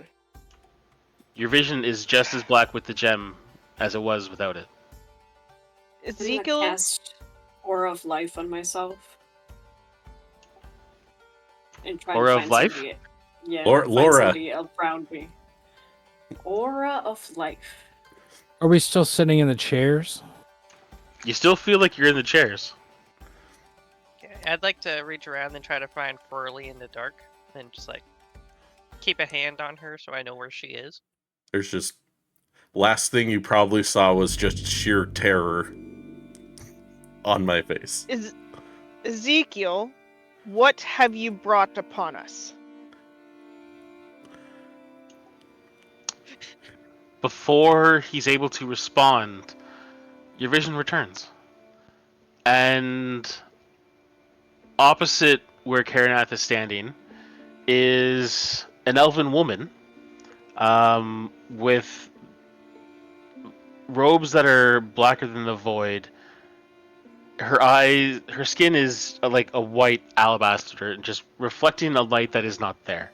Her eyes themselves are just pools of blackness. And I keep losing my place. I keep jumping around. I will, at the mere sight of her, immediately get down into a kneeling position, just staring at my feet.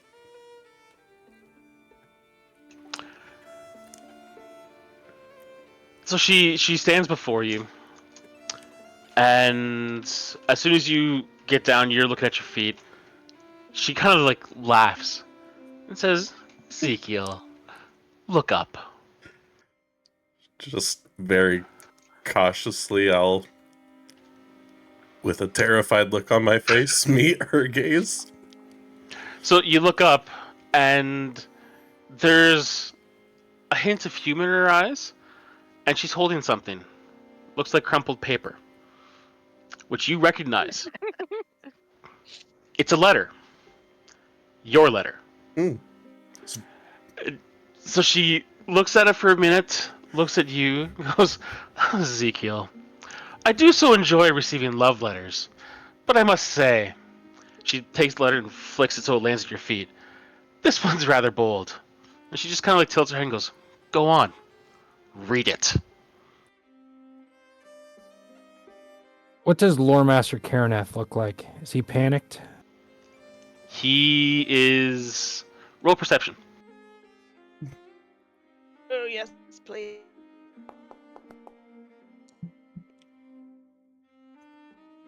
Yeah, Rabbit, she already owns my soul, unfortunately. So if you guys It haven't... seems like the Lore Master is not moving a muscle, and not even so much as breathing. It's like time's frozen for the second time in this campaign.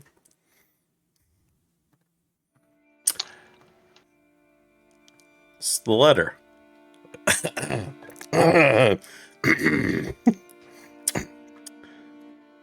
My lady, being as I have not yet proven myself worthy enough to contact you through magical means, I've had to resort to such crude methods as this. I hope this letter finds you in a fair disposition, and I pray you find it within your boundless compassion to overlook such shortcomings. First and foremost, let me express my sincerest gratitude in thanking you for intervening not only on behalf of my pitiful life, but for the members of the Neverchosen as well. I realize that while such actions are provided for within our arrangement, they are not always guaranteed and are subject to your whim and favor. Furthermore, the lives of those with whom I travel are not provided for within this arrangement. Thank you for the raid, Random Rhapsody with 6 viewers. Real quick, so Hello. just to catch you guys up, because something big's going down, I sent a letter to my patron as a warlock. She has interrupted our feast, and I'm reading it. Where was I? Furthermore, the lives of those with whom I travel are not provided for within this arrangement, further showing you your endless grace on my behalf. It is therefore my hope that you do not take the following as a lack of gratitude and forgive me for being short. Their lives and souls are not yours to claim. It was I who signed the contract giving you dominion over my life. What right do you have to threaten theirs? If you wish to lay claim, offer them the contract as you did me. I think only Tobias would be foolish enough to sign the deal, though he may not be so desperate as I was to lack the ability to negotiate his terms. Whatever compensation you seek, whatever punishment you administer, let it be my responsibility alone to bear. I am not such a fool as to pretend such a message will not come without consequence. I am, however, a big enough fool to have one further request.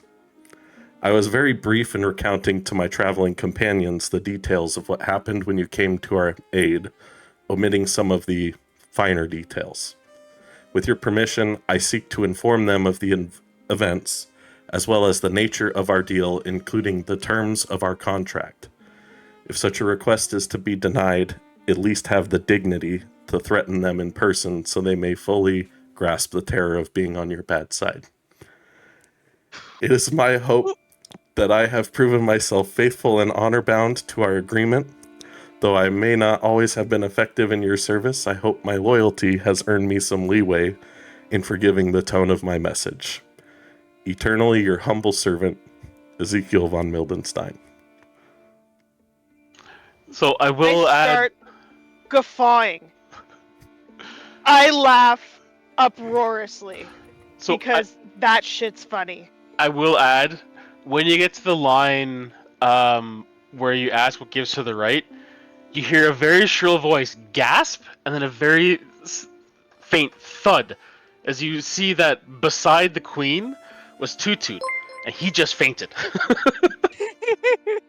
Thanks for the follow, Random Rhapsody. Caligar's jaw is going to be like halfway to the floor at this point. Just, what the hell is this idiot doing? Thank you for the follow, Hey, look. Scruffy Wanderer. Can I look around for the glass of wine? Can I down the whole thing? Wow. I'm going to be taking out my tankard and taking a very big swig at the moment. So you finish reading the letter. I just lean back, cross my arm. This is hilarious.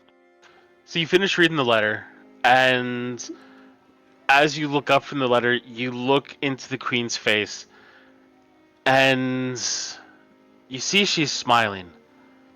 Not kindly. There's the humor that was in her eyes is gone. Roll an insight for me, Ezekiel. So fucked. Yo, brother. Man, this is funny. It's par for the course. Lucky So there too. the fury in her eyes is apparent, but you get a sense there's actually a bit of admiration in there as well. She's impressed that you sent this, and she looks at you and just her eyes meet yours, and she says, "You ask what gives me the right." Just lets that hang in the air for a second, and like the shadows around the room just kind of like pulse, and the torches they dim to almost just embers. She takes a single step towards you, and it feels like reality shudders. You ask what gives me the right. I am the queen of air and darkness. I am the monarch of the Unseelie, sovereign of the Black Courts, she who walks between shadows. It was my will that bound your friend's flesh, my mark that held their lives when death's hand had begun to pull their souls from their body. I stood between them and the abyss. I decided they would live. And that is what gives me the right. You think my mark upon their flesh was a boon? Let us call it what it was. It was an investment. She deliberately just lets it hang. It's kind of like her gaze comes across everyone around the room. Tobias And just looks her back in the eyes and just nods. And she smiles. This smile is mocking and cruel, but a hint of amusement. Perhaps I should take back my generosity? Return them to the state I found them in? And she gestures a hand, and the three of you that bear her mark, you suddenly feel a horrendous pain as the scars of your grievous injuries that were sealed by her mark begin to rip themselves open, and you start feeling fresh blood pouring from your bodies. I'm so sorry. Everybody, Second wind. like you guys. Immediately. But I still look at her and I nod. I just want to point out, My deck of many more things was not the deadliest piece of paper in the current session.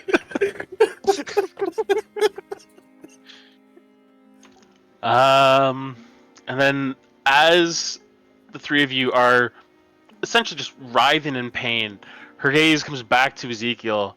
She says, "You seem less inclined to argue when it was just your soul at stake." And again, a slight incline to her head, and you feel a burning sensation. And that burning intensifies to a point where you feel like the only thing that will abate that intense pain is to expose it to the air, into the darkness. And you grab your shirt and you rip open your tunic, and for the first time, your party sees these swirling tattoos that cover your chest and go down your arms. But there's something deeper about it.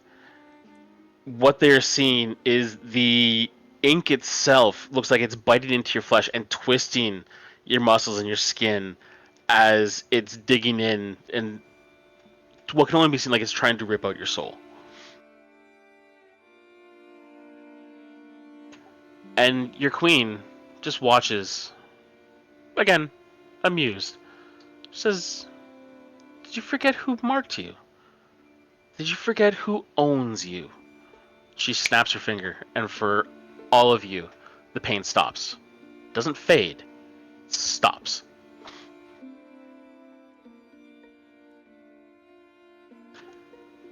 She looks around, takes a breath, and then exhales slowly. It sounds more of a sigh. And she looks more past you and starts flicking her hands through the air like she's looking for something. And then she grabs it, turns her hand around, and in her hand is a scroll. It's a thick roll of parchment, bound in black silk and sealed with the wax that shimmers like frost under moonlight. Even unopened, the weight of this pressed against your mind, Ezekiel, and you understand what this is. This is your contract. She lets it dangle from her fingertips, inspecting it with amusement before turning her gaze back to you and says, "Very well. Since you are so desperate to confess your sins, I grant you leave to reveal the nature of our arrangement. Let your dear friends see what has been written in blood and shadow. Let them hear how it was I who saved them from the Ashkar stables, and how it was my power that sealed their wounds before death could claim them." She throws the contract at you, and it lands at your feet, right beside where the letter landed. And it rolls open and reveals the lines of ink of your servitude to her. And she steps back, the smirk on her face never shaking. She says, "Go on, Ezekiel. Tell them the truth." And then she's gone. The lights from the torches and candles flare up, and the room is illuminated again. And Tobias, you see that Karanath seems to be moving again. Like, he's treating it as if nothing has happened. But at the floor in front of Ezekiel, the contract remains.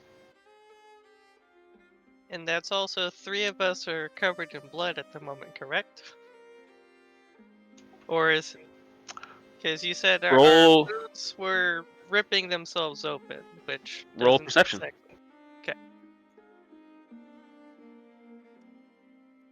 I'm actually sweating in real life, so this is great. I said I wanted to do You know something you stupid. nailed it on the head when. A 13 perception. So you felt the wound tear open, you felt the blood pouring down your body, and like you're frantically patting, it's like trying to find like where that injury was. You pull your hand away, there's nothing. Are the marks still there? The marks are very much there. Have to admit, I'm saying this as Ezekiel, as I'm like drenched in sweat and catching my breath. Have to admit, I don't know what I was expecting from that.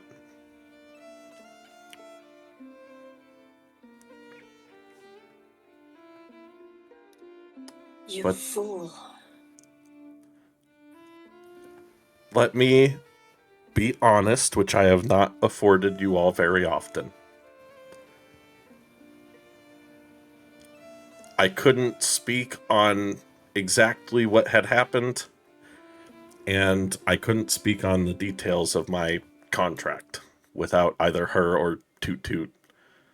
Well, Toot Toot, acting on her behalf, would have to still get her permission as to what I could or couldn't say. At least this way you guys fully understand the situation I'm in, and I didn't expect her to hurt you all there. I don't know what I was expecting. I should have known.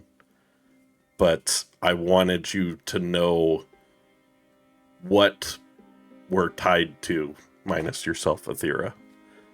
Aethera, I do think you deserve to know, since you're helping, what I'm tied to. And at least I will say, if you ever make a deal with my soul, it will be the last thing you ever do. so, in the interest of openness and honesty, when we fought the beast tamers and the Hydra, she showed up and stopped time while many of you were bleeding out and I was trying to escape.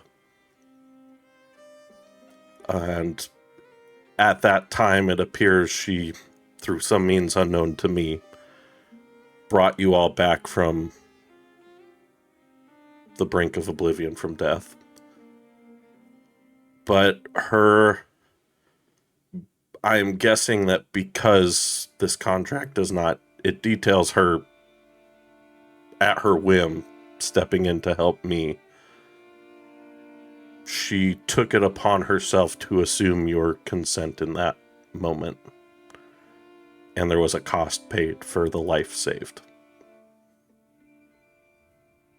If any of you have any questions or want to read over my contract, I've been given permission now, and I can fully explain my obligations to her in a way I couldn't before.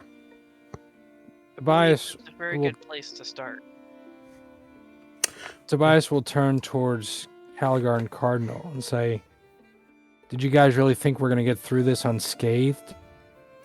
What would you not pay? What would you not pay to save the world?" And Tobias will just turn to Ezekiel and just give him a nod. I think you are painting me in a more favorable light than I deserve.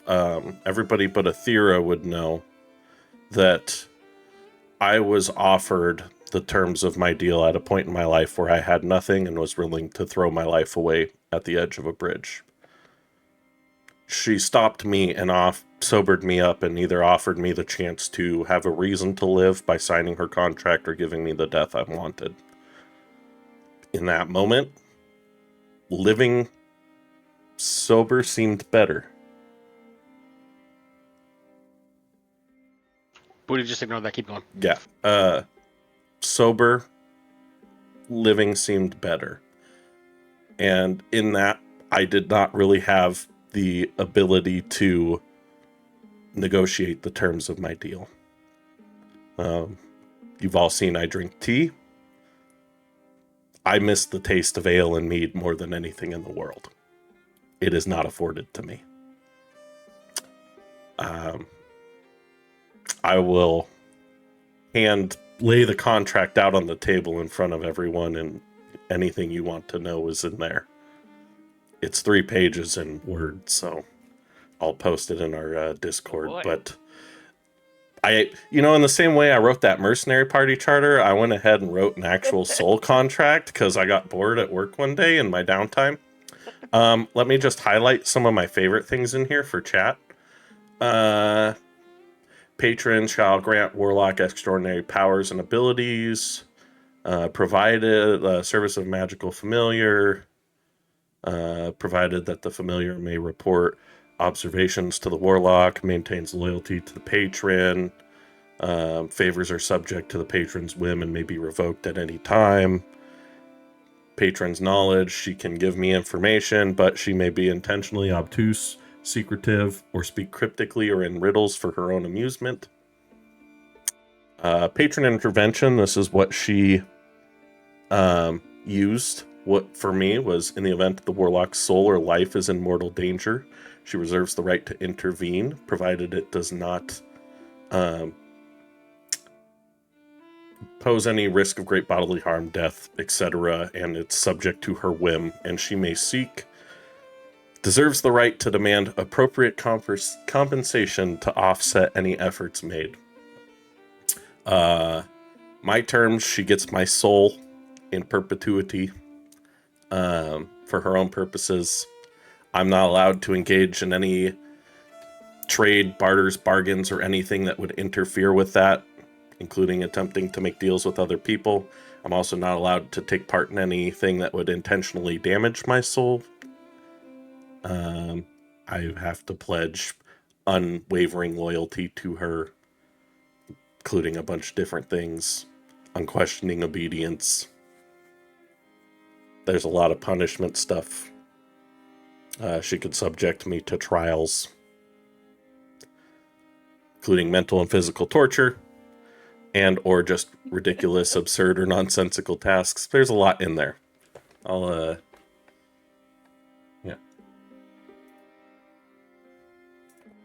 I'll post this in Tobias chat. doesn't look My- at the my contract question- at all. I've posted My in question Twitch is chat, Donnie, so did Twitch you can actually see. read the whole thing? The contract? Fuck no. I didn't even know they had a part in there about her intervening. That was just something cool that I found. Oh. Wanted to do. Oh yeah, so I posted it both in Twitch chat and in stream discussion, just for the interest of not going over everything in it, because like I said, I'm that person who watched Lord of the Rings one day and made an entire 5-page mercenary charter contract for a D&D party, including everything regarding funeral rites. So you can assume that I took the same in-depth approach to writing my own soul contract, and being where Ezekial was at, wrote it in such a way that it is both ridiculous in what she can do to me and like airtight. I also had a lawyer friend looked at it and he laughed and was like, that's pretty fucking good. So, That's any funny. questions?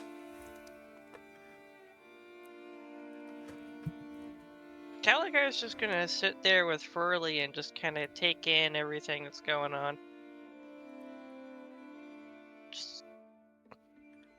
I want to sincerely apologize to those of you who are involved in this because of me. You're welcome for still being alive. It's me, a little gaslighting.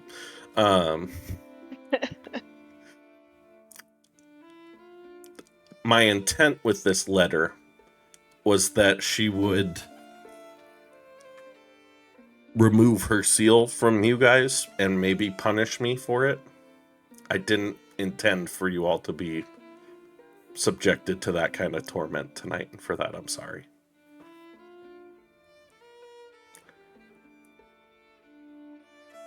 Ezekiel.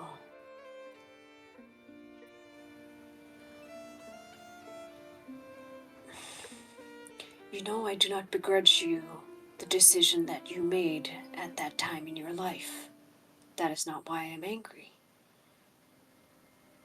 That letter that you wrote to a being of such power,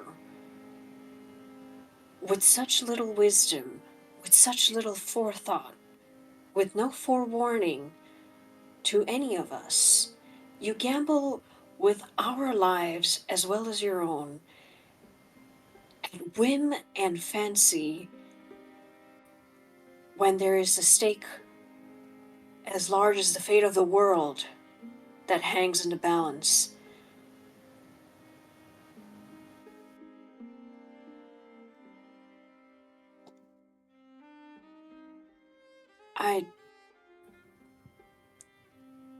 Tobias, I understand what you're saying, what I would not give to save the world, but this is... You haven't learned, Ezekiel, from the first time from that bridge.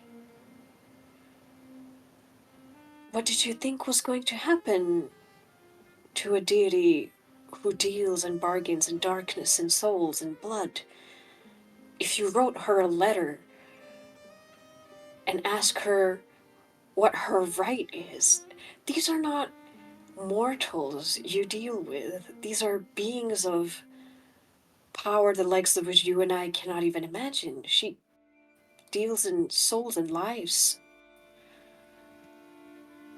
At Women Fancy.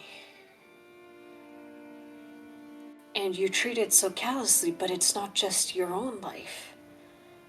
It's the life of ours. It's Caligar and Tobias and anyone else that might be as misfortunate to cross paths. I do not think you should act so lightly.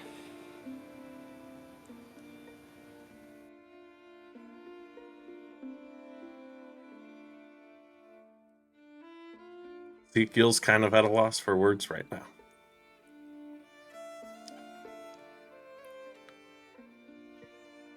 I'm disappointed. Oh, she mommed me. Oh.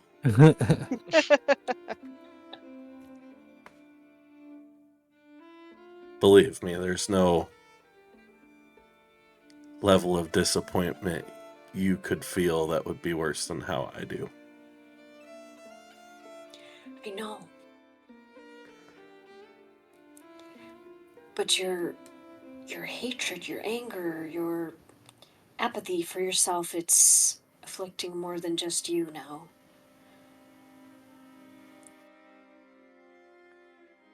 I guess there was just I would have you keep that in mind.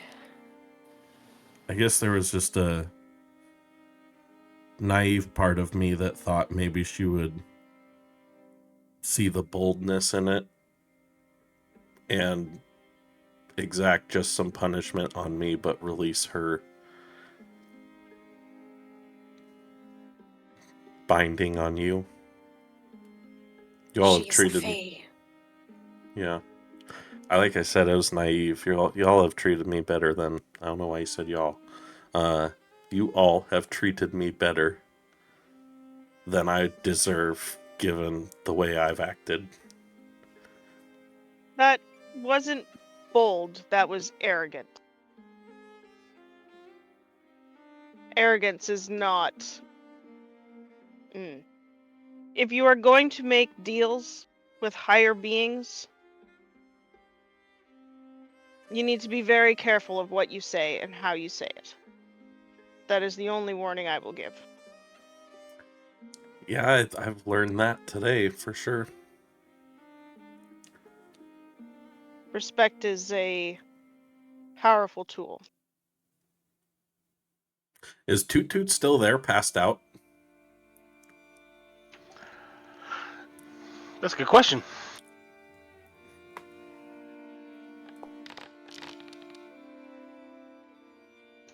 Oh yeah, he's laid the fuck out. She left, she didn't even consider him. Heretic. Splash a He's not a little heretic. water or wine on his face or something to wake him up. He kind of like specials. Oh, please tell me that was a bad dream. You're still dreaming. I wish it was. He like reaches out, pinches himself, and goes, "Cardinal, you're lying to me. That wasn't a No, dream." he really was. He really was that stupid. Would you like some wine?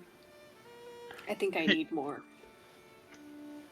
Tutu's like hyper focused on Zeke, and like you see the fear and panic, and like it's almost adorable in how quickly it shifts to rage. And he goes, "You had me send her that fucking letter. Do you have like? Do you have any? You have a contract with her. She will treat you with some modicum of respect. I don't have that protection. If you're going to do something that's stupid again, warn me first." Did mean to tell you to get out of there after dropping the letter off. That is a little bit of a lack of foresight on my part. Yeah. Yeah, you could say that. Well, feel free to eat something, bud. Oh, I'm gonna go swimming in that jug of wine now, That's fair. and it'll be empty by the time I'm done. What does Toot Toot look like? He's a sprite. Oh, okay. Looks like a Right tiny now, little anyways. sprite. It's a Cute. tiny little cutie pie. Yeah, just cute little fae creature. Yeah, That is Ezekiel. and he just I he literally abuse- just flits up to the table, flits up to the bottle, and does like a swan dive through the opening. And like if you listen close, you can hear like the glug glug glug glug. Yeah, I maybe take Toot Toot for granted sometimes. Sometimes. The little voice echoes from the bottle all the time. Yeah. Uh, Well, so I now know why I've been sent here. It's to make sure this shit doesn't happen. Or you're all dead. can I, just to make sure, summon the vicious dagger to my hand? It still appears, right?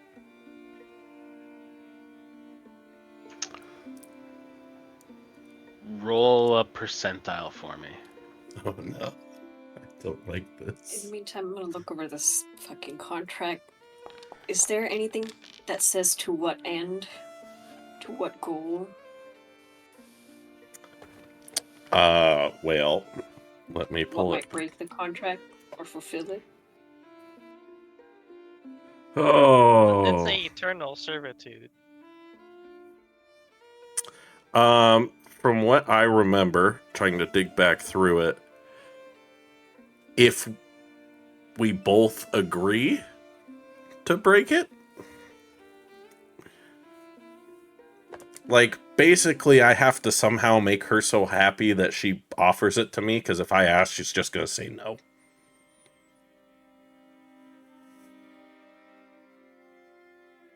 It's pretty, Fox, it's pretty airtight. So Zeke, you go to summon it, and like you hold your hand up, you think about it for a second, you open your palm as if you'd be holding the blade in your hand, and nothing happens. And you stare at your hand, and you're like, "Did I piss her off that much?" And then it appears in your hand. Oh, oh, okay. We still got some favor. That's good. That's good. Tobias will just be eating the dessert very gently, not gorging. I'm going to say, so Lore Master Karnath, any progress on the magic to shut down portals?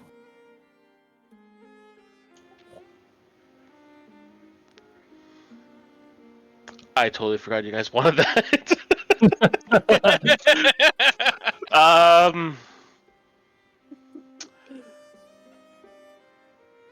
We're getting closer. You may wind up having to have someone join up with you on your journey to bring you a method to close the portal. What we're finding is that every portal is different. It needs to be specially tuned to each god in each realm, which is complicating the matters. But since your plans have been effectively solidified, you're going to Araby to close the portal for Zinch. We can begin work on a method to do that, and we will ensure that you have it by the time you get to the portal. Got it. Thank you. And I'll slide my mug of wine over to Toot Toot.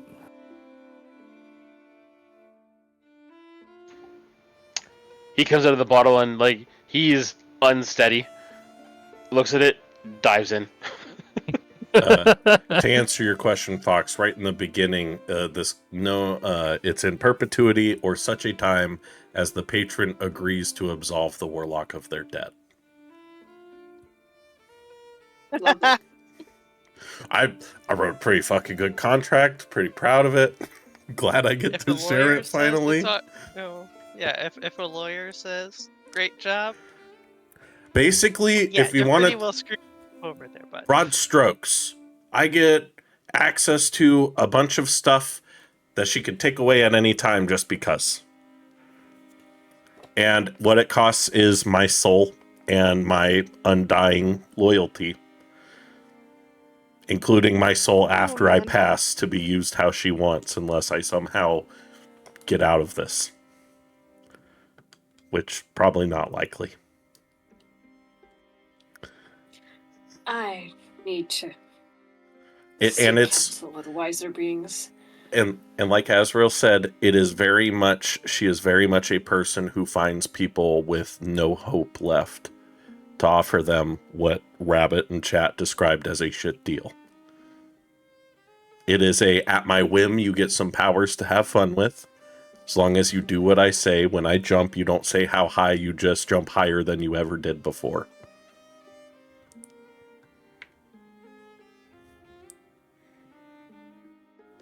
Cardinal's gonna get up and go to her room. I think after the questions stop, Zeke will just go back and lay in bed and not sleep tonight. And as the feast begins to break up, Toot Toot finally climbs out of the glass, looks around and goes, I don't feel good. And just thump, hits the table. I'm just gonna snap him back to somewhere else so that he doesn't cause any problems here, drunk.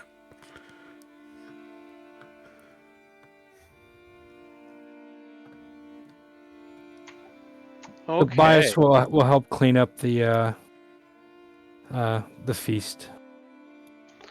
Well, like as you start to go to clean up, the servants come in and they are adamant. It's like, no. Please, you are here as a guest of honor. You are here. We will deal with this. You take the rest of the night. Do with as you please. Leave this to us.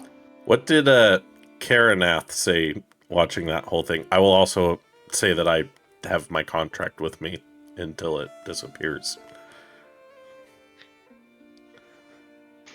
Yeah, Karen out there just caught the end of. Yeah, he something heard the whole happened, and discussion then- after. uh-huh. Yeah. Yeah.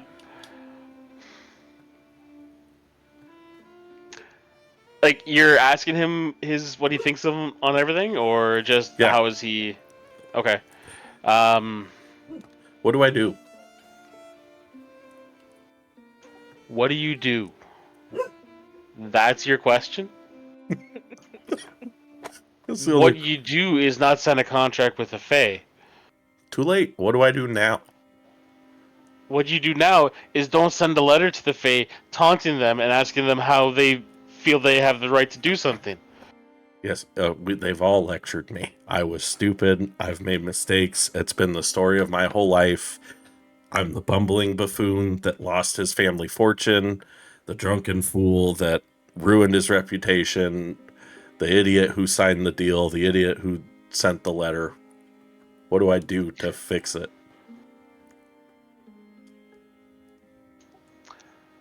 There are two possibilities I see. The first is you remain in her service for eternity. Sorry, three possibilities. You remain in her service for eternity, you convince her to release you from the contract, or you find a way to break the contract. I'll let him read the contract. Does it seem like there's a way to break this? Because I'm not seeing it. There's always a way. There's always a way. Not through any overt or covert action I could take. I somehow have to make her so happy, the Queen of Air and Darkness, that she let me go free. Didn't even know she ruled the Unseelie Court, guys. That's news to me. And are there provisions in that contract for what would happen if she ceased to exist? I assume no, because she would be under the assumption that she will exist for eternity. Yeah, well, it's not an action I could cause or take any direct or indirect action to lead fate towards. There's always ways around things that you don't want to, or that you feel like you cannot get around. They're just very, very difficult to find. Yeah. Best I can say is good luck and stop pissing her off. Until you've got the situation or the power to be free of her service, your life is in more jeopardy the further you aggravate her. Your soul is in more jeopardy. And I can't even fathom what she would do if you angered her to the point that she would use your soul as a plaything. Yeah, that's what I fear the most. It's not death, it's what would come after. And that's when I'll go to my room with the contract. Tobias will just, if he's not allowed to help clear the table, will just head down to the training yards and practice more.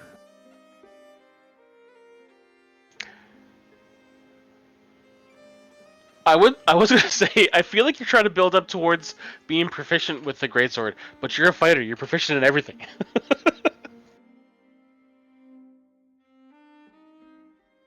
Yeah, after the feast is done and everybody's starting to break up, Caligar's gonna be thinking about this, and so he's I'd like to go try to find someone to help me with more draconic, because he's gonna be distracted for most of the night at least.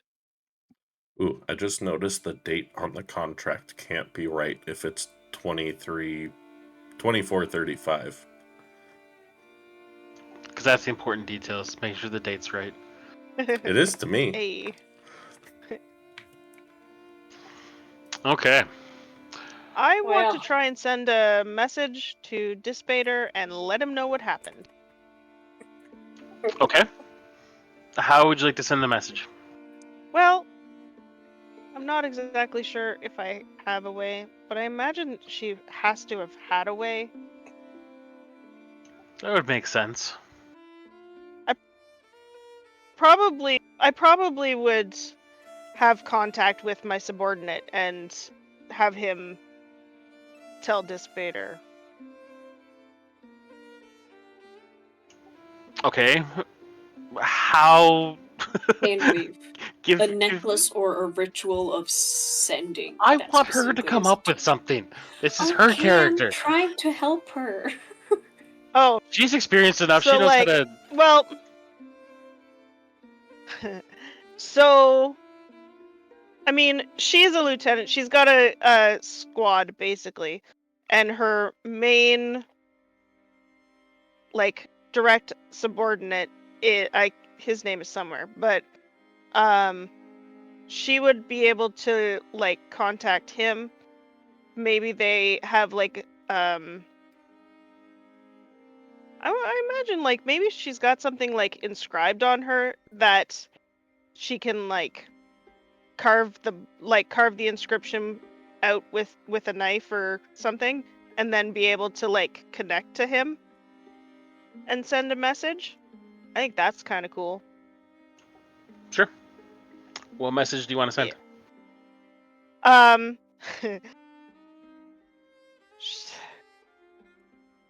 Buffoon. yeah. Most of this group is decent.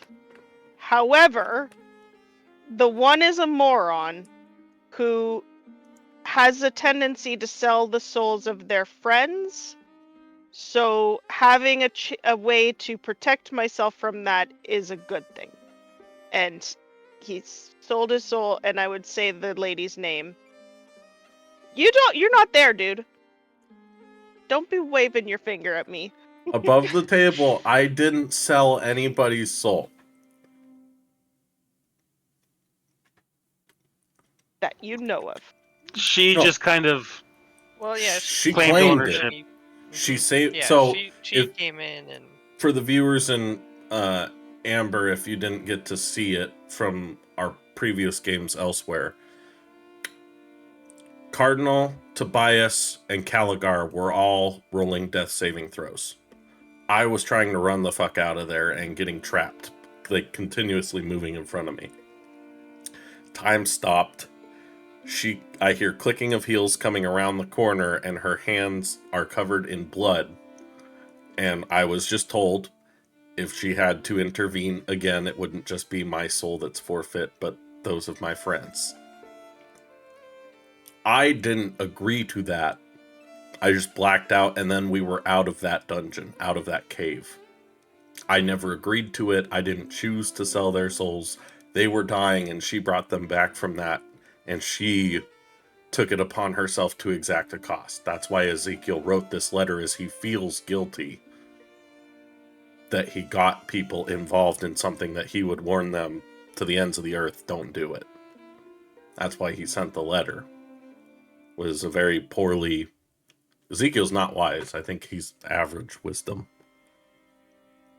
And like just that extra little bit of context there.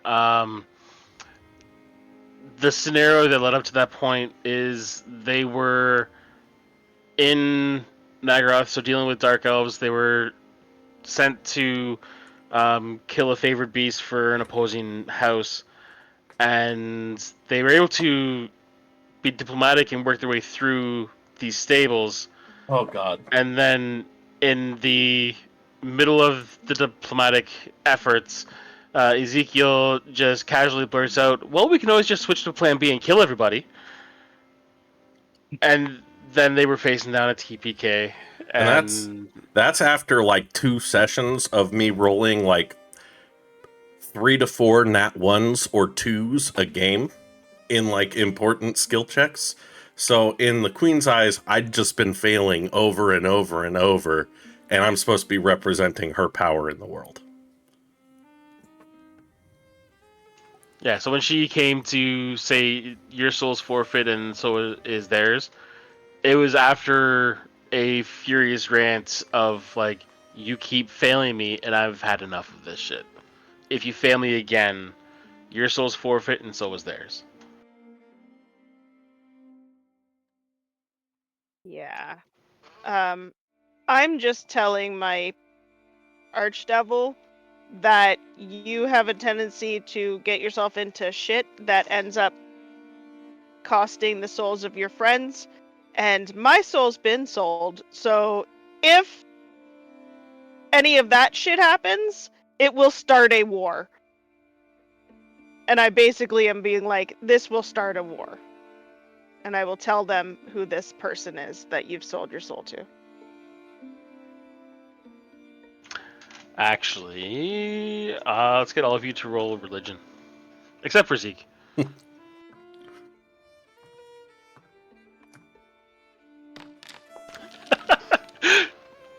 I love what Quest Accepted put in. An Archfey, an Archdevil, and an Archbishop walk into a bar.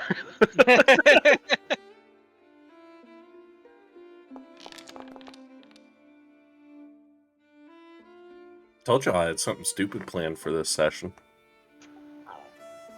Okay, so Othira, everything you know about the Queen of Air and Darkness is just what she told you guys there.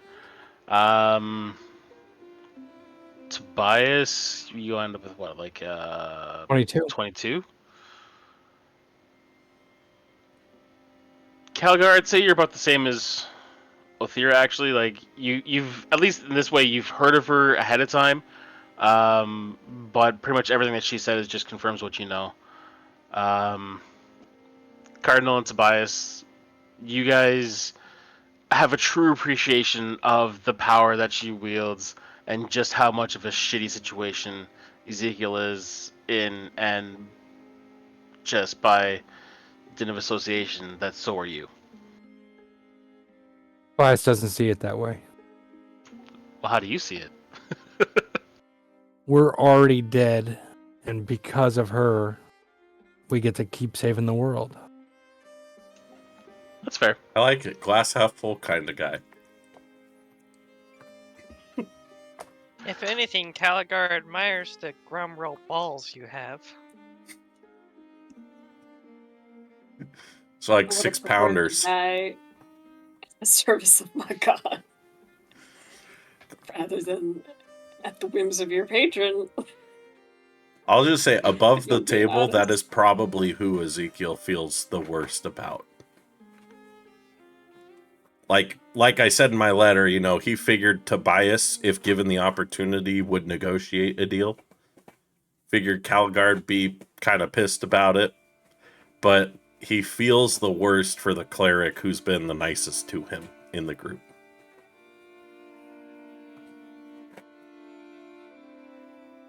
You suck.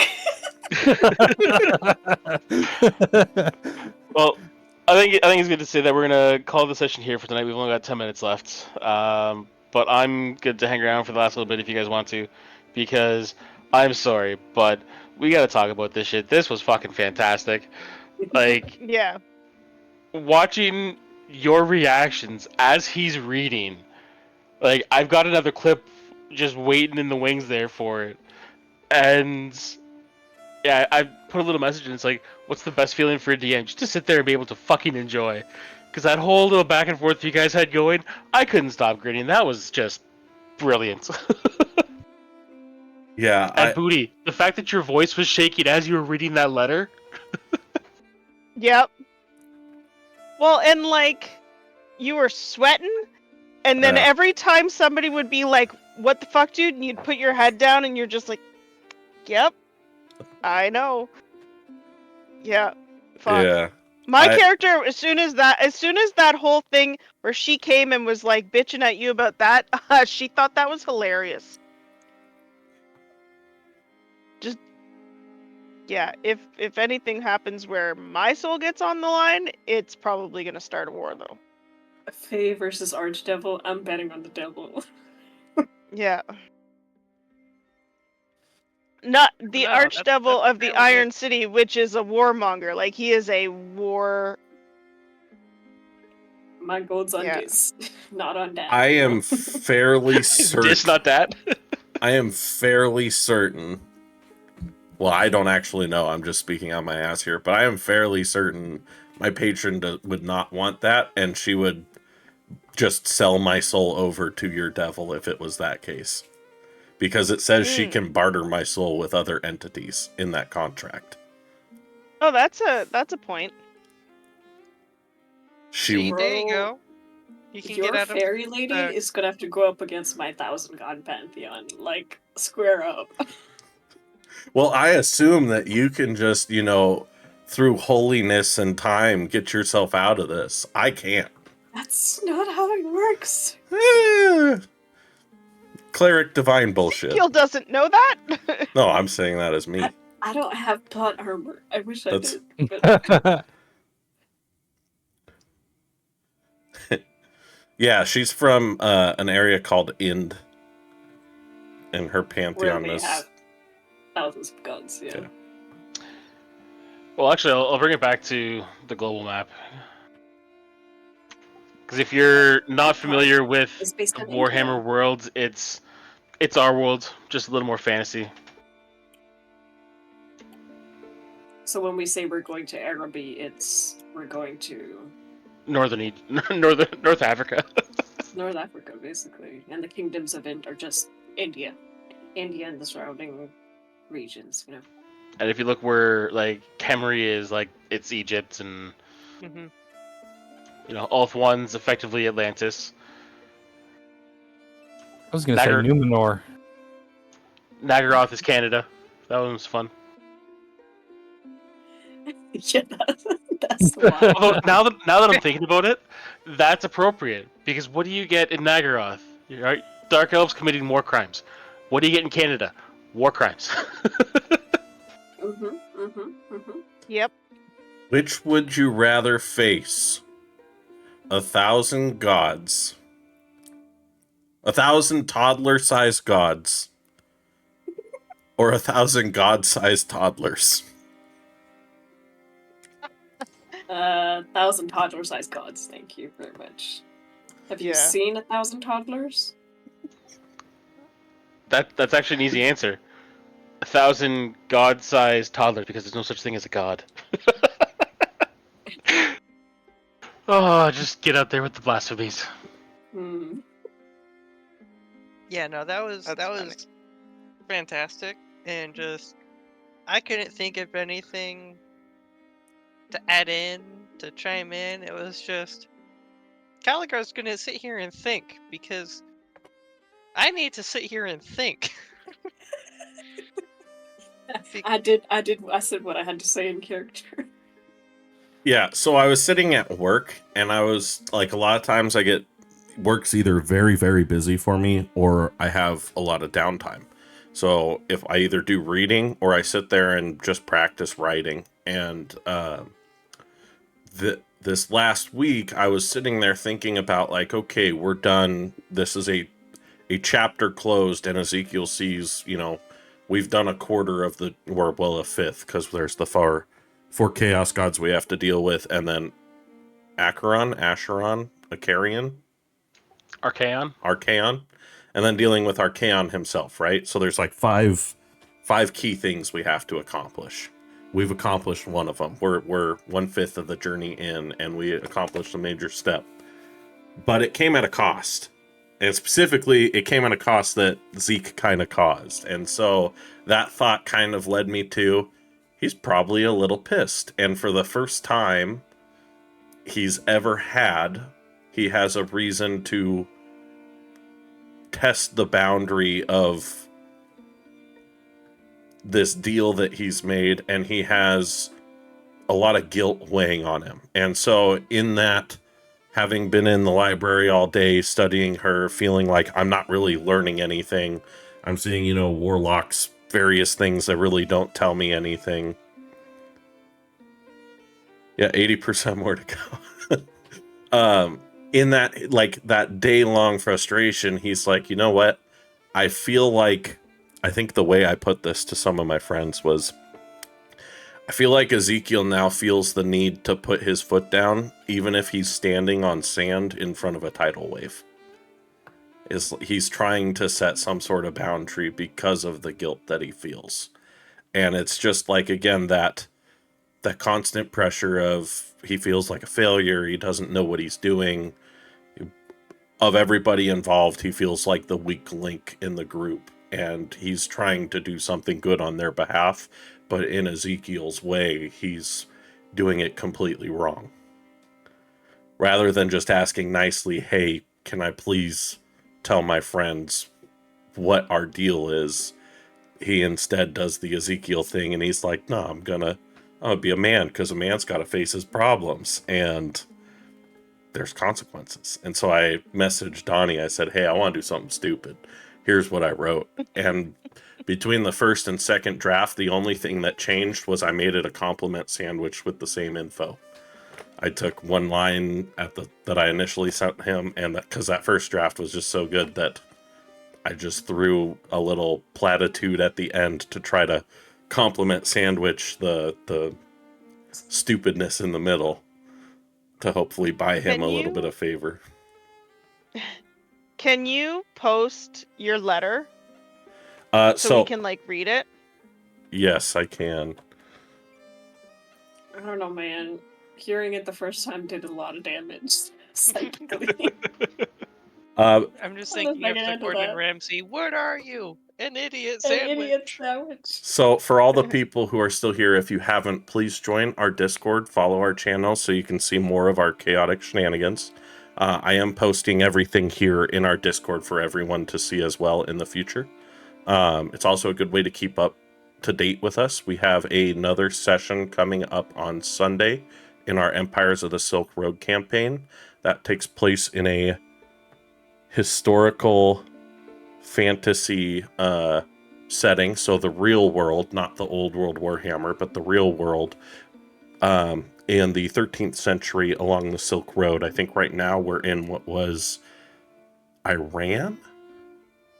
What is Iran? Samarkand is not in Iran. It is in, if I'm not wrong, Kazakhstan. Okay, because I know where I'm from. Uzbekistan. The closest Uzbekistan. There we go. the closest town, Isfahan, where I'm from, is in Iran.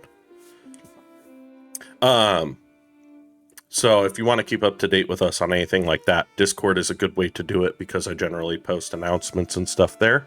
As always, I want to thank our friends over at Quest Accepted. I want to go back, and we were kind of mid shit right then. I want to again thank Random Rhapsody and the viewers. Oh yeah. They brought in from the raid. I give them both a shout out again.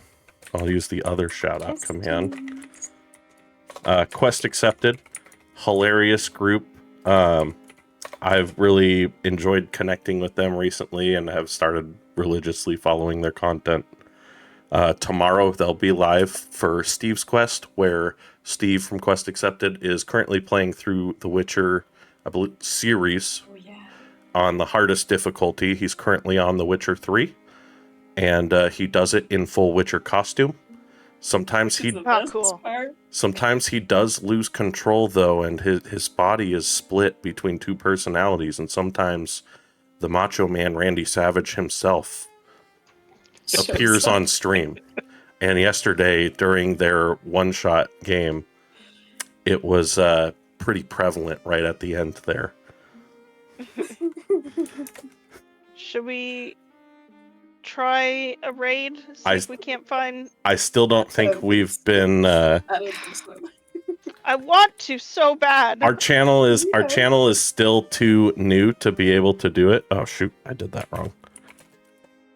I believe at minimum we have to have been a channel for like 30 days for most people, and there's a minimum follower count. A lot of people have set. I think the base is like 50 followers.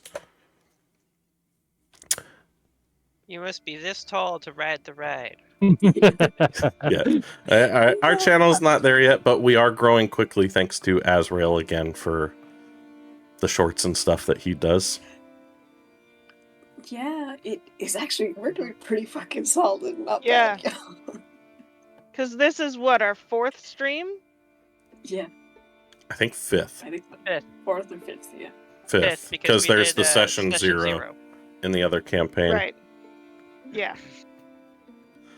Oh my god, Quest Accepted thinks our shorts are great. Thanks, they're new. Yeah, Donnie's really good at those. Sorry, Azrael. Whatever. Donnie, whatever. When I did my character intro video for Fox's campaign, I called myself Zach from Quest and Just, so... Yeah, I said my name too. My problem right now doing those videos is like, oh, it's the thing with TikTok, like it overloads you with like just sound clips, right? So like most of the stuff I know is just like sound clips and how it would be in the D&D thing. My problem right now is I've got too many sound clips and not enough time to make them into things. Well, just record them when you can and then upload them. That's what I do, like on a regular, yeah. But I'll tell you, that one I did where it was like doing the Fresh Prince where he like loses it, that was fucking hard. Doing that in just one shot, it's like, oh. If you watch, like, there's a point where it's like I totally could make out what he's saying. It's like I'm just doing like mouth moving just enough to say, yeah, I'm still talking. Guys, TikTok is hard. I'll throw the soul contract in TTRPG stories in our Discord, and I will get the letter there shortly. I have it on a Word doc, but I'll put it over onto a Google Doc. Okay. I thought this session was a lot of fun. Yeah. I really enjoyed it. And I'm not gonna lie, I'm glad you guys are embracing the chaos of that deck of many more things. I want to find out what my magic item is. It's a rare or rare wondrous item. A Of my rare choice. or very rare? No, Rare or rare legendary? or rarer. Oh, It- so it's minimum rare. rare. Minimum of Minimum rare, rare. and it goes up. Ooh. Oh, thank you, rabbits. Because Thank I you. had a similar one where. Thanks. I had a similar one, but it gave me 10 temporary HP every day at dawn, and then a magic item, and then that's where the Stone of Protection came from.